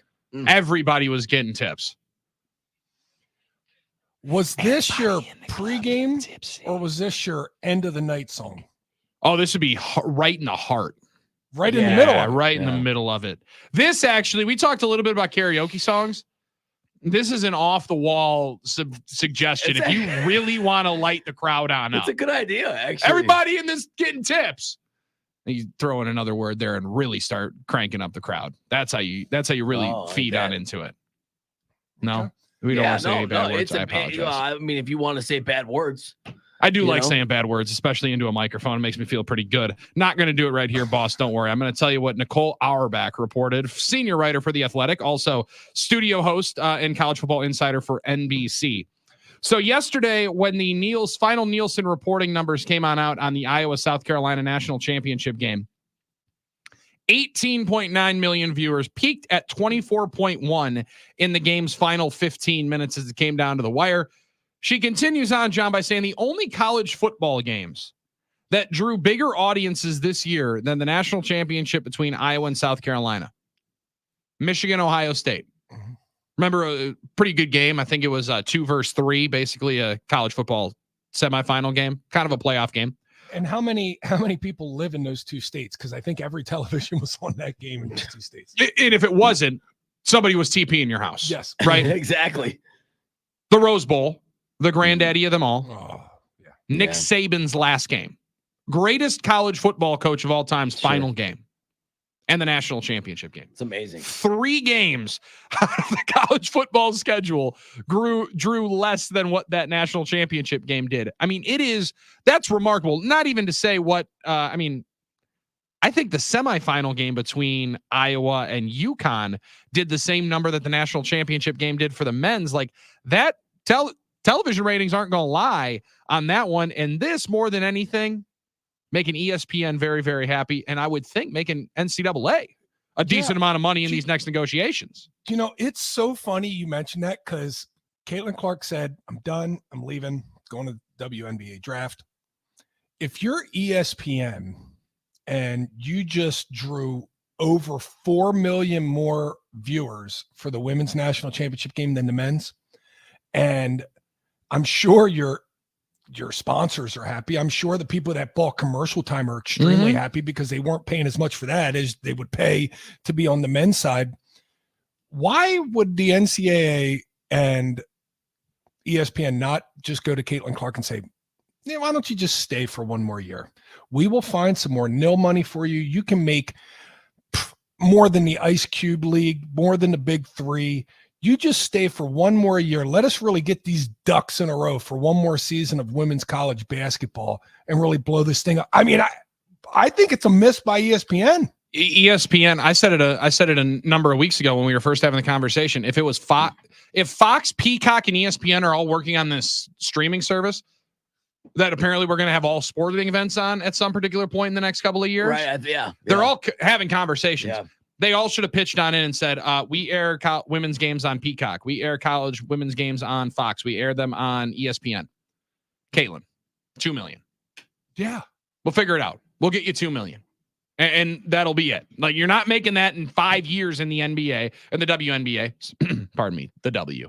The W. You're not going to have to go to the Big Three. You're not going to have to miss a W game to go play in the Big Three.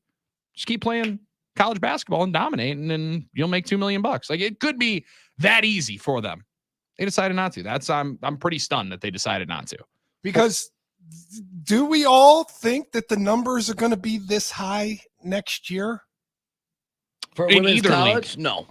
But they'll be better, but not like this. No, it was Caitlin Clark effect. They'll be better than what they were Sure. pre-Caitlin Clark. They'll Sure. be better than what they were before last year, but Yeah. they're not going to be last year's numbers. They're not going to be this year. Last No year way. it was 11.2, I think. Now the hype was huge this year. No, doubt about it. and 5 years ago when we were reading off the stats yesterday, 2017, 2018, they were 3.3, 3.4. That was when Arike Agumbawale hitting buzzer beaters. buzzer beater winners Yeah. national championships. That was an awesome game. Notre Dame, pretty big brand if you ever heard of it. right? Big brands right there in the middle. Didn't matter. It was the star effect of Caitlin Clark. I don't think either league is drawing nearly what they were drawing coming up for this past year in the women's game. And it's wild to think of that they're dipping that she's going to go to the Indiana Fever and hopefully not stink. I mean, I'm just hoping that team doesn't stink like they did this year. They had the number 1 overall pick and earned it again. Let's figure it out, Indiana Fever. Figure it out, for crying out loud. That kind of star potential. Really wasting primes is what they're going to start doing. 414-799-1973. Hour number 3, always our best one. John Coon's right there. I'm Billy Schmidt. Armin Sarian's here. We have a guest announcement for the station coming on up here. We played my man's promo. Marcus is going to be on the Drew and KB show later on today, bringing that kind of heat. We're going to bring that kind of heat in hour number 3. He got Hunter got him, yes. I knew it. I called it. Ladies and gentlemen, we got him. And he's coming up at 4:30 on the game.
9 to noon on the game. Armin Sarian on the controls. I'm Billy Schmidt. John Kuhn clocked in, ready to go. Now, John, I don't know if you are doing like what Matt Schneidman was doing earlier on today.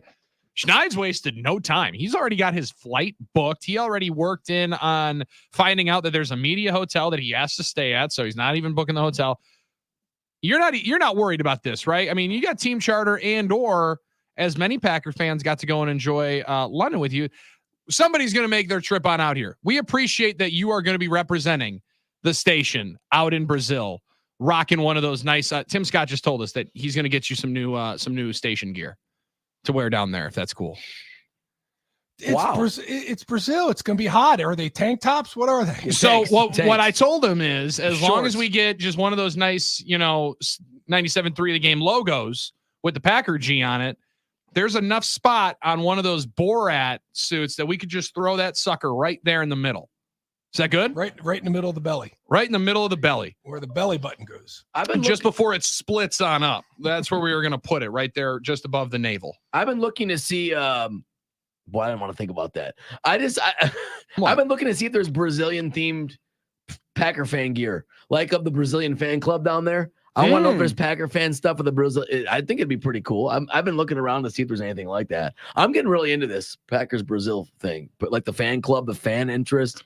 Dude, they love the team down there, man. I'm excited for Marcus, who we played his cut an outstanding promo, WrestleMania-esque promo about the Packers coming to Brazil. He's going to join Drew and KB later on today. John, you were touching on it. The energy of the Packers fans in Brazil, we started learning about with last month and a half. It is going to pick up so much steam in the next 149 days of how many green and gold cheeseheads there are in Brazil. That sounds like the Packers just swapped in a road game for a home game, and they don't have to go to Philadelphia, which seems like another win already over the 9.5. I think this is trending towards us going down to Potawatomi Sportsbook and placing a little over investment right there. That's impressive. It's definitely a fortunate series of events. At least I think so. You don't want to travel overseas necessarily if you're the coaching staff, because you don't want to potentially, mess up your schedule. But again, this is the first game of the season. You can work a special schedule for the first game of the season, knowing that your guys are going to be back by sometime on Saturday to be able to acclimate and get back into a readjusted schedule for week 2, and not having to go to the length to play the Eagles, having probably what sounds like it's going to be a home crowd down there in Brazil. Mm-hmm. I think this sets up very favorably for the green and gold. Maybe the Eagles are the ones that should have been talking about a competitive disadvantage, sending the Green Bay Packers out to Brazil because they just lost themselves a home game. On the flip side, other sport, right? Yeah. No, Jeffrey Lurie cannot be happy. He has got to be living. Nick Sirianni, I don't care how he feels, but I know he's got to be upset. Big Dom's having none of this with the Philadelphia Eagles. Now, last night, Big Giannis, big freak, Greek freak, goes down third quarter. Scary situation in the middle of third quarter. Bucks are up 17. Giannis passes the ball into Dame, takes 3 steps, sits down on the floor. We find out that it is a left soleus strain.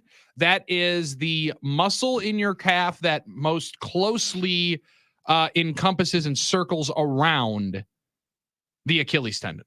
Then the outer one is the gastro, something that I'm not even going to pronounce. Gastrocnemius. That's it. Right there. Thank you. Thank you, Mr. Sins. So like that part of it, to be able to go through. Listen, if you don't know a doctor, find a football player. We don't know the names. We have injured one of these muscles at some point in time. That's true. We have injured nearly every single one of these muscles at some point in time. And people like telling you about what got hurt on them, right? Sure. That locker room is generally going to be a topic of conversation. I tweaked my calf down in New Orleans one time, and I found out it wasn't the gastroc, it wasn't the soleus, but there's this teeny tiny itty bitty muscle underneath all of them that doesn't really even have a purpose. And somehow I pulled that thing. Somehow I straightened the name. It makes no sense. That name I do not. Yeah, well, I guess you're not going to be qualified then for the next appointment at the doctor's office. I mean, come on, you're telling me you're so John Kuhn, MD, with a lab coat on, is not going to make an appearance on Twitter. Is what you're saying? That's what I told you. We know a lot about a little. Yeah, it's a good point. Or a little about a lot. We know a little bit about a lot. Just enough to get yourself into just about any conversation. Oh, sweet. This guy knows what's and up. be pretty wrong. You Just put the about everything. but you put the white coat But it's on, way more fun if you're wrong. And then Oh, people yeah. can tell you that you're wrong. and you look Hey, like I have a chef's. I have a chef's smock now. You do it I from should get- Potawatomi, yeah. Fair. I should also get a doctor's coat. I also have a pretty impressive bib from Potawatomi Sportsbook, which Oh, is pretty awesome that Armin still got hanging on up. I've got it over here at the on the desk. So Giannis is expected to miss the remainder of the regular season. That is us purely speculating off of 1 to 3 weeks. Kevin Durant had a calf strain, missed about 4 weeks, and then came back and popped his Achilles in the NBA Finals. We're hoping that does not happen. However, the Bucks made a lineup change last night, moved Malik Beasley out of the starting lineup, inserted Pat Beverly into the starting lineup, seemed to give them some serious pump. And now we have William in Watertown, who felt the urge to call 414-799-1973. And he's got another lineup adjustment that the Milwaukee Bucks can do with the Greek Freak potentially on the sidelines for maybe the first round, maybe a little bit longer. William, what do you got? Well, it's not another. It's going with the lineup they went last night. Patrick Beverly, for all practical purposes, is this year's Bucks Drew Holiday, and here's why. They don't need offensive firepower when everyone is healthy. They need a distributor and somebody who doesn't care whether or not they get a shot. And they need a defender. And that's not a knock on Malik Beasley, because I've loved his hustle, but he's going to be even more effective coming off the bench. So, again, Beverly adds quite a bit. They need more defense. He brings it. He's a better distributor. You now have Lillard as a two-guard type. He doesn't have to handle the ball all the time. It just works better. So I agree with that. And Doc Rivers said something similar to it, William, last night, that like he's always looking to get them into a second action when he gets the ball into the corner, not just trying to get a three. How long and how patient do you think they can be with Giannis coming back from this injury? Oh, I don't know. I think they have to be as patient as they need to be. If he can't play this year, he can't play this year. But, you know, who knows how that's going to shake out. But he probably could use a week off anyway. Yeah. I mean, but I thought there was a lineup change coming here. No, he's talking about the lineup like change last night. Was the No, one that he last would do. night's lineup change was That's what it is. So there was some incredible energy there. Now, what do you do with Giannis being out? And DeAndre Jackson needs to be the future of Patrick Beverly, by the way. Plug him in a little more. He has been getting more playing time recently. Yeah, I don't know. I think it depends upon who you're playing and the matchups, but Bobby's, going to be playing more. So. No, that he definitely will be. William, we appreciate it. Bobby Portis will be lighting that crowd on fire like Bobby he was last Chance night. tonight, over under 7. That's going to be a lot. Way over. Because when he gets going, he gets more time and more shots. When he checks in every time, so that's 3 or 4 good ones. He hits his first shot, that fires up a Bobby chant. If he's going to get in someone's before, face, that's at least 1 or 2 more in there. Yeah. If he ever opens the eyes really wide, when he does, that's a Bobby chant. Anytime he does anything before a timeout, that's a Bobby chant. Like gets the flex or gets fired up. Or Anytime he does something before a time, if he causes a timeout by the other team, Bobby chant on steroids. Yeah, they're firing that thing up right through the arena. Nobody does still have the key to the city quite like Bobby Portis. Absolutely not. Absolutely not. And that's fine. I love that. I absolutely love it. He's a fan favorite and he should be. It definitely is a different lineup when Pat Bev is in. Now, I didn't anticipate Pat Bev was going to shoot as many triples as he did last night because that's never been his forte, is to completely knock him down, but lead him in scoring with 20-some plus in the amount of threes that he was hitting in the corner. That's going to be vital. They're going to fall off of him in help coverage all the time. They're going to double Dame every time he gets inside the three-point arc. You need somebody to be able to move around and keep the ball going. Like we had talked about it a little bit. It felt like going up the floor. Gilbert Arenas said this, right, Armin, in one of those clips that was circulating a couple of weeks ago, that like when Dame initiates the offense, it seems like it goes to 2 or 3 guys. When Giannis initiates the offense, it feels like it goes to 1 or 2 guys, and it rarely continues to move and flow around. That might be one of the biggest parts of having another ball handler and a guy that can play point guard in there to push the pace, reestablish another offensive set, just continue to move the action when the first option's not there. We know first option's rarely there. Our guy Tim Scott loves the third option. So, I mean, you're going to have to be able to move around and set up some other looks, right?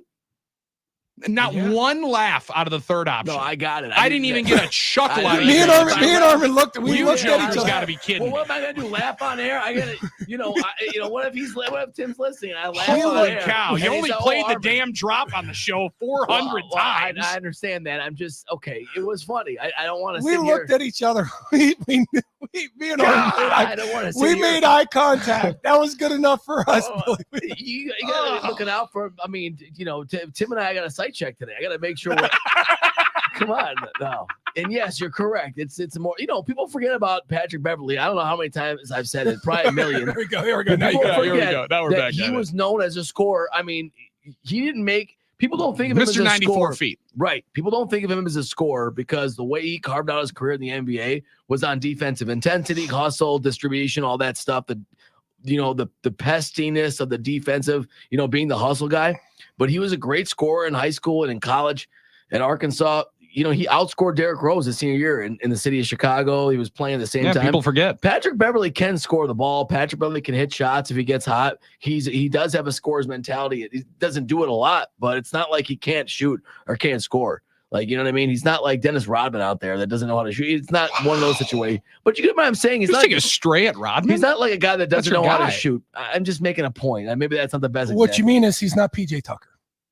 He's not just although playing he- defense. He's not just being feisty. And hitting a three, because PJ Yeah. could hit threes every now and then. But yeah, exactly. He's not just that guy. He can play make and stuff like that. And he does distribute well. So look, and you bring up about Bobby as well. The games Giannis has been out this year, other guys have stepped up and picked up volume. Bobby's had some of his biggest games. We know Dame has. It can be a totally different feel when Dame is the top usage guy, when he feels like, okay, now it's, I'm controlling the ball. I'm controlling everything. We've seen him be better there than as a second option. So it'll be interesting to see, but I don't think with Giannis out there totally cooked. I mean, they could come up with some stuff in these games. Maybe that's part of it. They were making everything Oh, in yeah. the first quarter last night, and Giannis had like 6 points. Mm-hmm. They were Right. making everything. They needed that third quarter, though, to end as quickly as possible, right? Like after the injury went down, that arena had to have just been stunned, silent, and collectively trying to catch their breath. And Doc even said it. Yeah, we were in like a haze for a good 2 or 3 minutes, players and coaches, when that happens. Yeah, the Celtics made a little bit of a run, and then it got down to like 11, I think, at one point in time. The game was physical. The refs really let them play last night, which made it for a very enjoyable beginning to the fourth quarter. Mhm. Things got a little chippy, and you thought we might get a game on our hands, but they took control there, and I thought it might get slippery there with Giannis being out to start that fourth quarter. Big time. I really thought there was a chance, but if they can step up like they did, and here's the deal: the Celtics, yes, they did not have Porzingis, they did not have Horford, but they were playing like Jason Tatum was playing last Going night hard, yes. to win the game. Jaylen Brown was playing last night to win the damn game. Like they were going in that fourth quarter until the Bucks put an end to that. And if they can do that, now it'll be hard to do that for 48 minutes. Going into the first round of the playoffs, it's still how healthy is Giannis going to be, even if he comes back, Billy, right? Is he going to be worried? And I don't worry about Giannis taking it easy, right? Because there's one thing he doesn't know how to do. It's take it easy. So will he continue to have flare-ups maybe at another spot in his body if he comes back in the first round? Well, and interesting here, Eric Name had this. We're going to get to a Coons Camus in one quick second, but Name had mentioned it on Twitter last night of The Athletic. The list of NBA players that have recently suffered a soleus strain is relatively short. However, Damian Lillard happens to be one of those players. So he asked him after the game, I was going to ask you, how did it feel? Damian Lillard, that bleep hurt. That bleep hurt. And it makes sense that when I did it, usually I'm able to walk things off. I feel like I have a high pain tolerance. And when I did it, I started to walk. It wasn't just that it was that painful. It was that the muscle just can't handle it. So I think once it calmed down, you kind of figure out a way to limp around it. It's just a weird feeling. But hearing that, I know that feeling. And also, as somebody who experienced that, if that's what it is, that's also encouraging. Okay. Dame just buried us all in fear. And then right at the end said, a little encouraging though. We should be okay. As long as that's it, we'll be straight. Big fella will be all good. That's what we needed, Dame. We needed that confidence. We needed that vote of confidence. We needed that win. Kind of like we need one right now.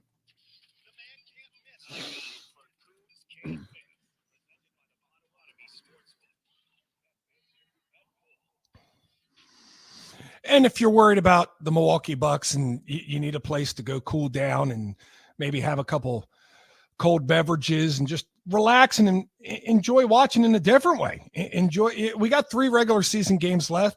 Why stress about them? Go down to Potawatomi Casino Hotel Sportsbook and check the place out. Rock and Brews is always slammed. Rock and Brews is always a great place. And they got kiosks just outside Rock and Brew. So you can just walk out there, hit up the kiosk, walk back in, watch games in there, enjoy some food, enjoy some drinks. But they also got the temporary sportsbook, and I call it temporary. Down there by the food court. It's still a nice space that you could sit in. Nice lounge chairs, Armin, for you. A bar right there. You can sit at the bar as well. Yeah. It's a great sports book. Really is. But it's not going to be what the new sports book's going to be. May 3rd. That's the date to mark in your calendars. That's the grand opening of the sports book. 200 seats for patrons to go in there. They got 16 now? 200 is what they're going to be up to. Luscious couches. Yeah, I said it, Armin. Luscious. Maybe I can lay down on one of those couches. I don't want to take seats away. Take your shoes off. I don't know if I should do that, really. You won't. Now that I start thinking about it, I don't know if I should do that. High top tables, high top chairs, and then the poker room just to the side if you want to sneak away for a few hands and work your way back. 2,000 square foot LED screen to watch every inch of all the games, and that's what's coming May 3rd. So make your way down there for the grand opening just in time for the Kentucky Derby. All right, last night we had Giannis over 27.5. We know about the injury. We know about the result. I'm going tonight. Hey, Dame. Tough break. Dame was a little off last night. Mm-hmm. Brooke was on fire. Dame was calling for Brooke to come out and take threes in the first quarter, something that I had never thought I'd see in my life. But he did it. I don't think that happens tonight. Dame with the exact same line tonight. Bucks +1 at home against the Magic. That's because Giannis is out. Time for Dame to step up. It's Dame time, and Dame over 27.5 is the lock for today. Damian On Lillard over 27.5 on bobblehead day. Should get a lot of shots. 50. Yeah, I don't think there's 2 nights in a row where Brooks going to have to bail him out. So I think Damian Lillard over 27.5 is a definite possibility with the amount of shots he's going to get. Would help if he got to the line a lot. No one got to the line last night. Historic night for the lack of free throws. Whoa, How about that? Well, I guess the NBA, the refs last night just wanted to collect their check and go home.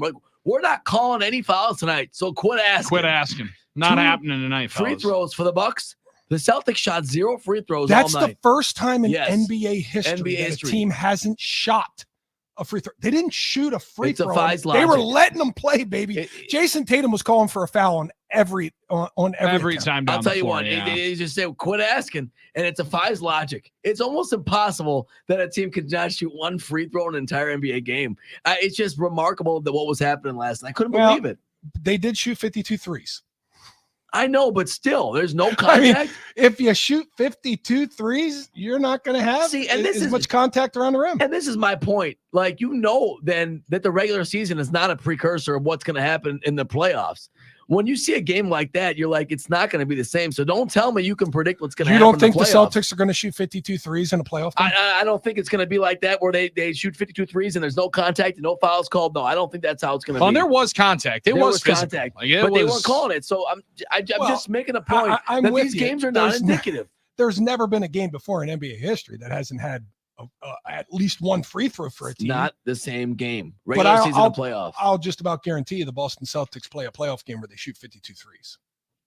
That's a lot of threes. 52. Yeah, it is. Yeah. I don't know. I might take that bet, John. You guys going to go double or nothing for the wager that you don't know what you made for the last one? Yeah, we will double up. I'll go double or not. All right, Armin. Just 1 game in the playoffs. Just 1 game in the playoffs. The Celtics will shoot 52 threes. 52 threes attempted over. I'll take the under on the entire playoffs for the Celtics. Write that down. I get the push at 52 because that's what I'm saying. They're push is a tie. What do you mean you don't get no push? Then it'll be 51.5. Gets the push. I said they're gonna shoot 52 threes. They're gonna do this. So it's 51.5. So 51.5 is the number. I'll take 51.5. Okay.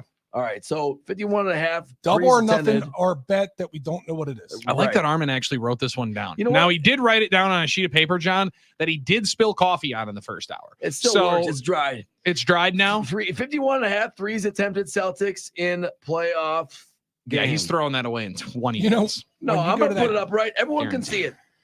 John over This is Okay, great radio, over. you writing Sorry. things down and Well, telling us to not okay. talk while you're writing things down. We appreciate I that. didn't mean to tell you to stop talking. Sorry about Just that. needed to focus. There it is. It's right there.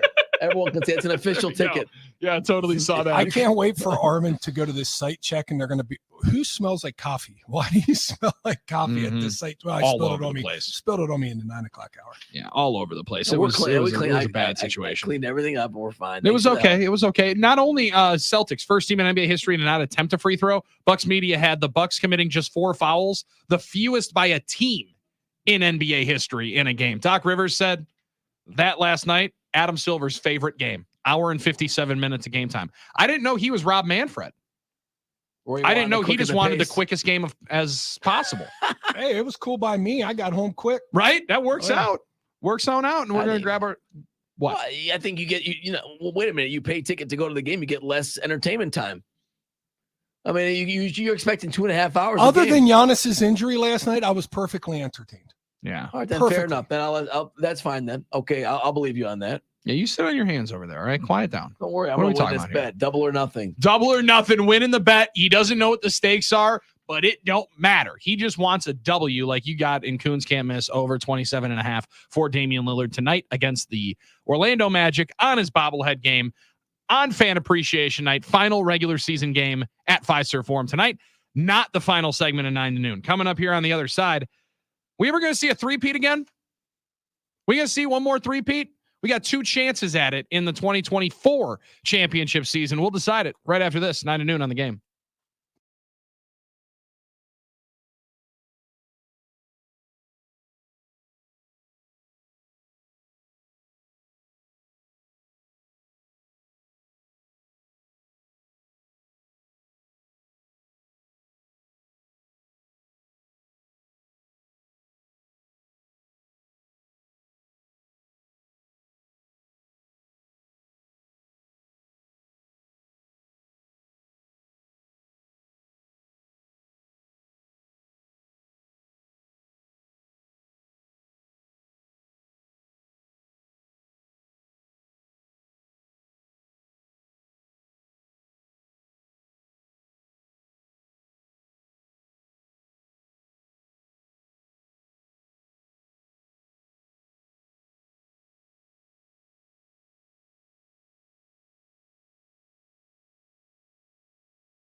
Armin's not messing around. Dude is trying to absolutely party today.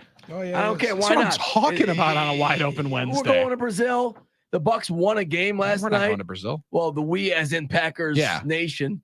And we're not the morning show. What do you think? Trying We're to get just the vibes. trying to tell everybody that we're going to Brazil. We're going to London. We're going everywhere. I Come on. didn't mean we as in literally us three. Well, John will be there. John will be there. Yeah. I Packers think Radio Network. Drew and KB show has a good chance to go. I think they're probably above 50% Well, chance to go.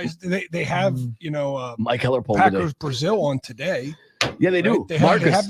they're networking, they're making connections, and I can see them building a package and heading down there. Drew and KB will fit in perfectly in Brazil. I agree. And like I said, that's the Mike Heller That's poll. the Mike Heller poll Which question show is today. less likely- Which show is most likely to end up in Brazil for the Packers opener? Oh, I love it. That is a Mike Heller poll I'm question telling to you, start the on wheels up. are turning right now for him.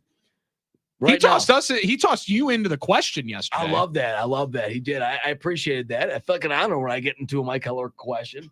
He also had dress And when you're pants the on. focus of a Mike Heller poll question, Yeah. it is elite company. How about this one? Mike Heller poll question. Which 97 through the game personality would be the best to have on a trip like this? Someone that could be. Someone that could maybe know the language. Now, none of us know Portuguese that I know of. No. I don't think so, at least. Although Drew Olson's always studying foreign languages. yeah, Drew's, like when him Is and I he are really? driving, dude, Duolingo has to be the #1 app on his phone. Like we'll be driving back from Packers OT night game, 1:30 in the morning. All of a sudden here, Senor Olson. Oh, sweet. Okay. He starts talking into his phone. I'm like, what are you doing? Just a couple of Spanish lessons. It's Well, 2 in the morning. it's 2 What in the the hell are we doing a Spanish lesson Well, for? we could Might need it. Might use it. Might help. do a Portuguese lesson here. Huh? So yeah, I already know he's down there. Did you guys hear that one? No, I stepped all over it. Sorry, I apologize. Let's do it again. Esta sua adaga. Daga. Yeah. Oh, dagger. There is your dagger. Dagger. Practice it, Wayne. I think it'll be Daga. a little more electric. He's got to throw the daga in there when he he's lays it in. Yes. dagger. I think it'll And be there is your daga. Yes, that's all he needs. That's what you need. Electric when Wayne does it. Then whoever computer voice is. Well, listen, I mean, if Wayne's looking for extra money, I mean, we could probably hook him up with the people at Google and he could be translating. Yeah, that's Right? I mean, absolutely could you true. imagine Google Translate walking around the streets of Sao Paulo and just everything that translates into Portuguese is narrated by Wayne Larrivee? They'd be That would be blown great. away. They'd be having so much fun. Oh man, 414-799-1973.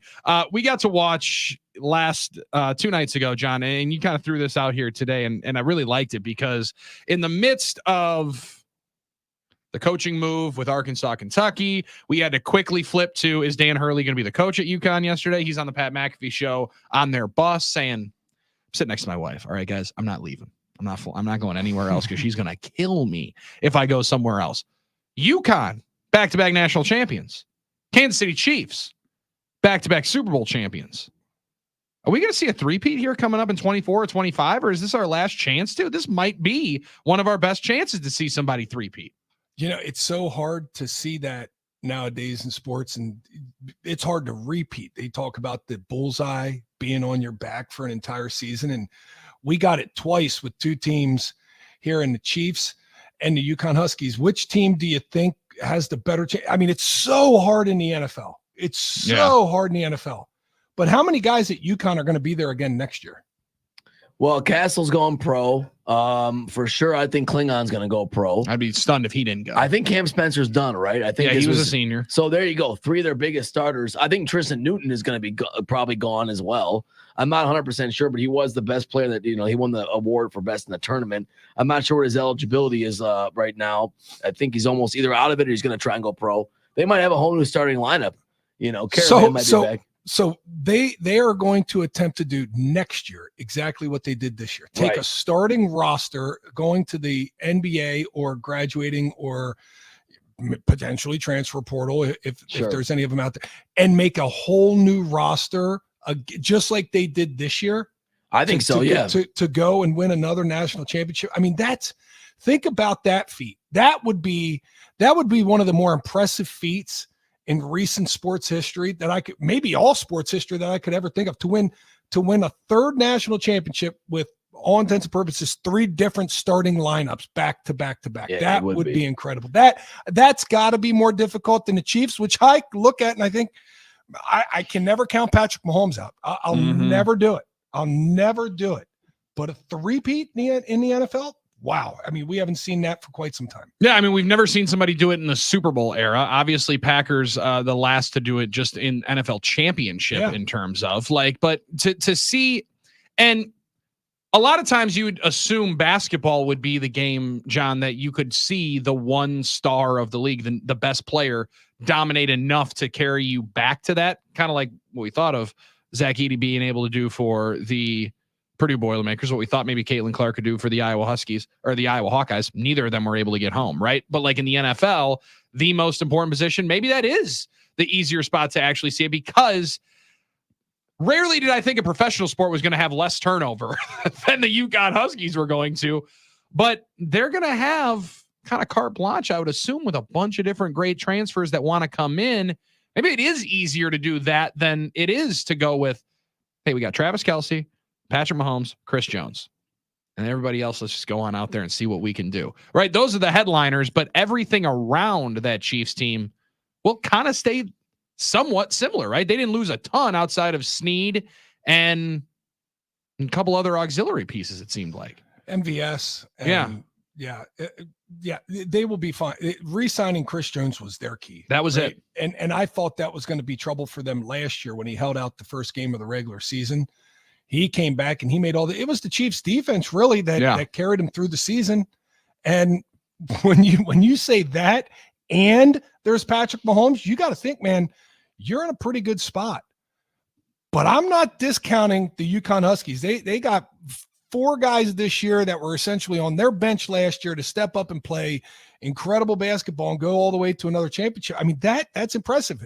Wait, Armin, tell us about UConn's bench. How poised are they to step in next year and do this again? Well, you have Samson Johnson for sure off the top of my head. That's the guy that backed up playing on. Caught those 2 lobs. He was good. I'm not sure if he's going to, have the ability to, the all-around game that some of these guys did, but they're going to have him. I'm sure they're going to pound a lot of guys in the transfer portal. They're going to get they're going to be hitting the transfer portal again like nobody's business. They have a bunch of freshmen on their roster. I don't know about all of them. I think Solomon Ball and Jalen Stewart are guys that could be in there. Singari, got all their albums. Young center, Singari from Mali. So there's a bunch of guys there. Whether or not they fit into the future, I mean, only they know. UConn fans probably know better. But the point is, I think that rosters are going to change more than ever before in college basketball from year to year. So looking at a roster now, I saw someone put out the early top 25 and projected starters for all these teams. And I was talking about Nick Brusewitz because someone had Carter Gilmore as a projected starter. So much is going to change. There's nothing now that you can tell from what it's going to be like next fall when college basketball starts up again for all these teams. So it's going to be really hard to say. But, they're going to have a lot of spops open, so they have playing time. And they're going to have a lot of resources. That's what Danny Hurley said right after the game. Yes. Give it to UConn. Give it to the administration. They give me all the resources. They give us all the resources that we need. And I don't want to hear people. NIL's not going away, people. Complaining about what other people, not you, are paying to other people, not you getting, doesn't make any sense. It doesn't make any sense. NIL is not going away. It's not going to ruin sports. It's just going to change it a little bit. It's changing it. And John, I actually think the product on the floor and on the field gets better, right? Like, I mean, you see teams that instead you'd have to say, well, guess we're going to have to wait a year and a half to go and try to bring in a high school kid to fix that 3 position. We clearly need another small forward that can score. Oh, wait, actually, we can go to Hillsdale College and grab their best one and help them on out. Like, you can supplement rosters so much better right now. The play in college football is completely different because these guys are able to go around and find the right spots, I think. I was talking to a guy yesterday who was upset that Steph Blurry transferred to St. Louis. Oh, my boy, Kareem Abdul-Jabbar. Yes, Robbie. Yeah. Robbie Avila. Larry Nerd. Mm-hmm. Yeah. They were upset about that. He goes, Did he? They offered him 6 figures. What do you want? He, It's going to ruin the play. What do you mean it's going to ruin the players? You're going to talk about a couple cases of guys that don't manage their money well, and it gets them into trouble. Okay. There's going to be a lot of players that this is going to be able to benefit them. They can buy a house after college and they don't have to worry about, the struggle. They can start a better life at the beginning of their life. Guys go broke in the NFL all the time. All the Guys time. go broke in the NBA all the time. A couple years, it doesn't matter. And guys go broken working day in and day out 9-to-5 jobs, right? I mean, like that happens, right? Like it's a brutal way to discuss it, but it happens. And We just don't hear about it as much. John, how about this? How about instead of bitching and complaining about it, we educate them on how to manage their money even better? Yeah. Now that's a crazy concept that doesn't lean into, well, these kids shouldn't be making all that kind of money. I didn't make that money when I was younger. That doesn't matter. That's not what the conversation we're having. Conversation we're having is with the way that college sports continues to go. It's not changing. Scott and Duluth, Billy, Packers 2nd and 3rd were Super Bowls. Correct. Not full Super Bowl era. For no team has completed 3 consecutive championships in the Super Bowl era. All 3 being Super Bowls. That's a feat in and of itself that nobody has ever been able to accomplish. But we were the So last. maybe the Chiefs. We were the last to win 3. I would say professional 3 football NFL championships in a row. Yeah, 3 NFL And championships. I want that legacy to be ours, so I'm cheering against the Chiefs all year. Sorry, Laura. Yeah. No Kelsey, none of that fun stuff. You're going to say that to her face? Yeah, yep. I'm cheering against the Chiefs all year. I'm protecting our team's legacy. That's the way I look at it. I'm a fan. Sorry. You buying that, John? Yeah, I'll buy it. Actually, I kind of am too. Nice. I like that confidence you just gave me. Thank you. I You appreciate won't that. say it anything like that to her. No. It'll be a lot No. softer, a lot gentler, and it should be. She's 6 That's months true, too. pregnant, Honey. and in her last trimester. Honey, I just got to say, like, is it okay? Just so you know, I don't want the Chiefs to win. Yeah. I just don't want them to win this year. Is that okay? Is that fine? Listen, we just need some clarification. We need some clarification from everybody on else that you are going to sit right here. You are not leaving during this timeout. We're going to come on back round 3rd, head for home, and then we're going to hand it off to Mike Heller in 15 minutes. He's John Kuhn. I'm Billy Schmidt. Armin Sarian's right there. You're on Twitter, X, YouTube, and 97.3 The Game. You got 9 to noon.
There's going to be quite a few Packer fans thinking about this, long tan legs saying, hola.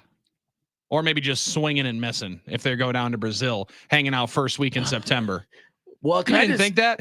Can I just say one thing, and it goes to what your point is there, and I know you guys have been reading them, and you know, we see, you know, the text from everybody and excitement about Packers in Brazil, and we get it, everybody. We get it, Nooners. You think the Brazilian women are beautiful women. We get it. Yeah, we've heard that. We get it. I love it. I love it. Every few texts, it's like, yeah, I'd go down there. You guys see the women in Brazil? It's amazing. Okay, we get it, everybody. You think there's some nice women in Brazil. We get it. Put it back.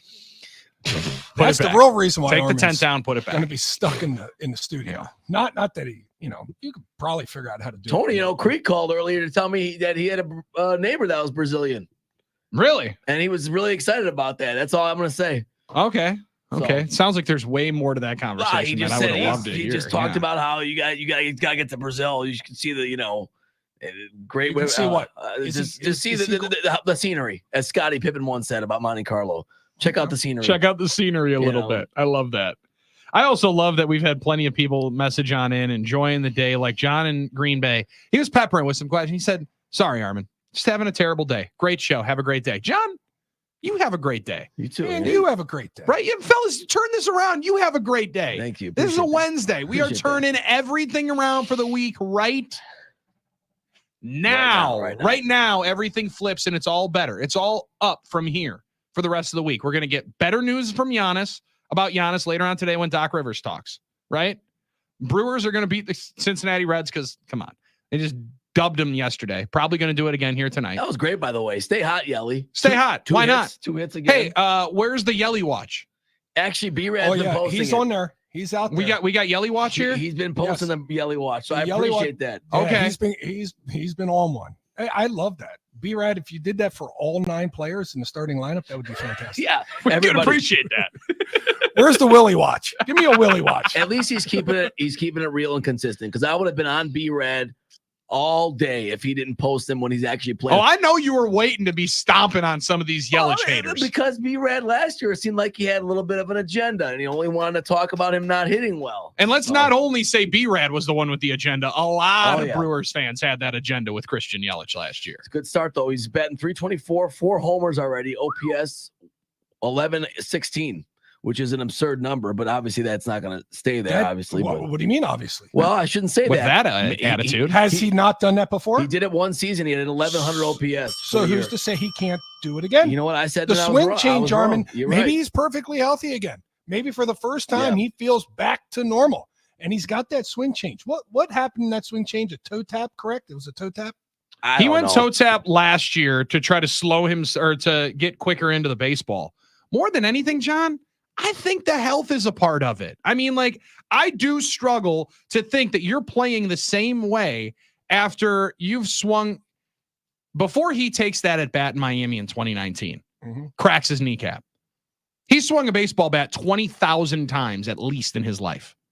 Never hit a ball that exact same way. Yeah. There's no possible way that doesn't at some particular point mess with you mentally, or you don't even think about it subconsciously, just a little bit different, little bit of a tweak, completely healthy from that. The back being healthy, I also think, is a massive one for Yelich being able to turn on the ball a little bit quicker.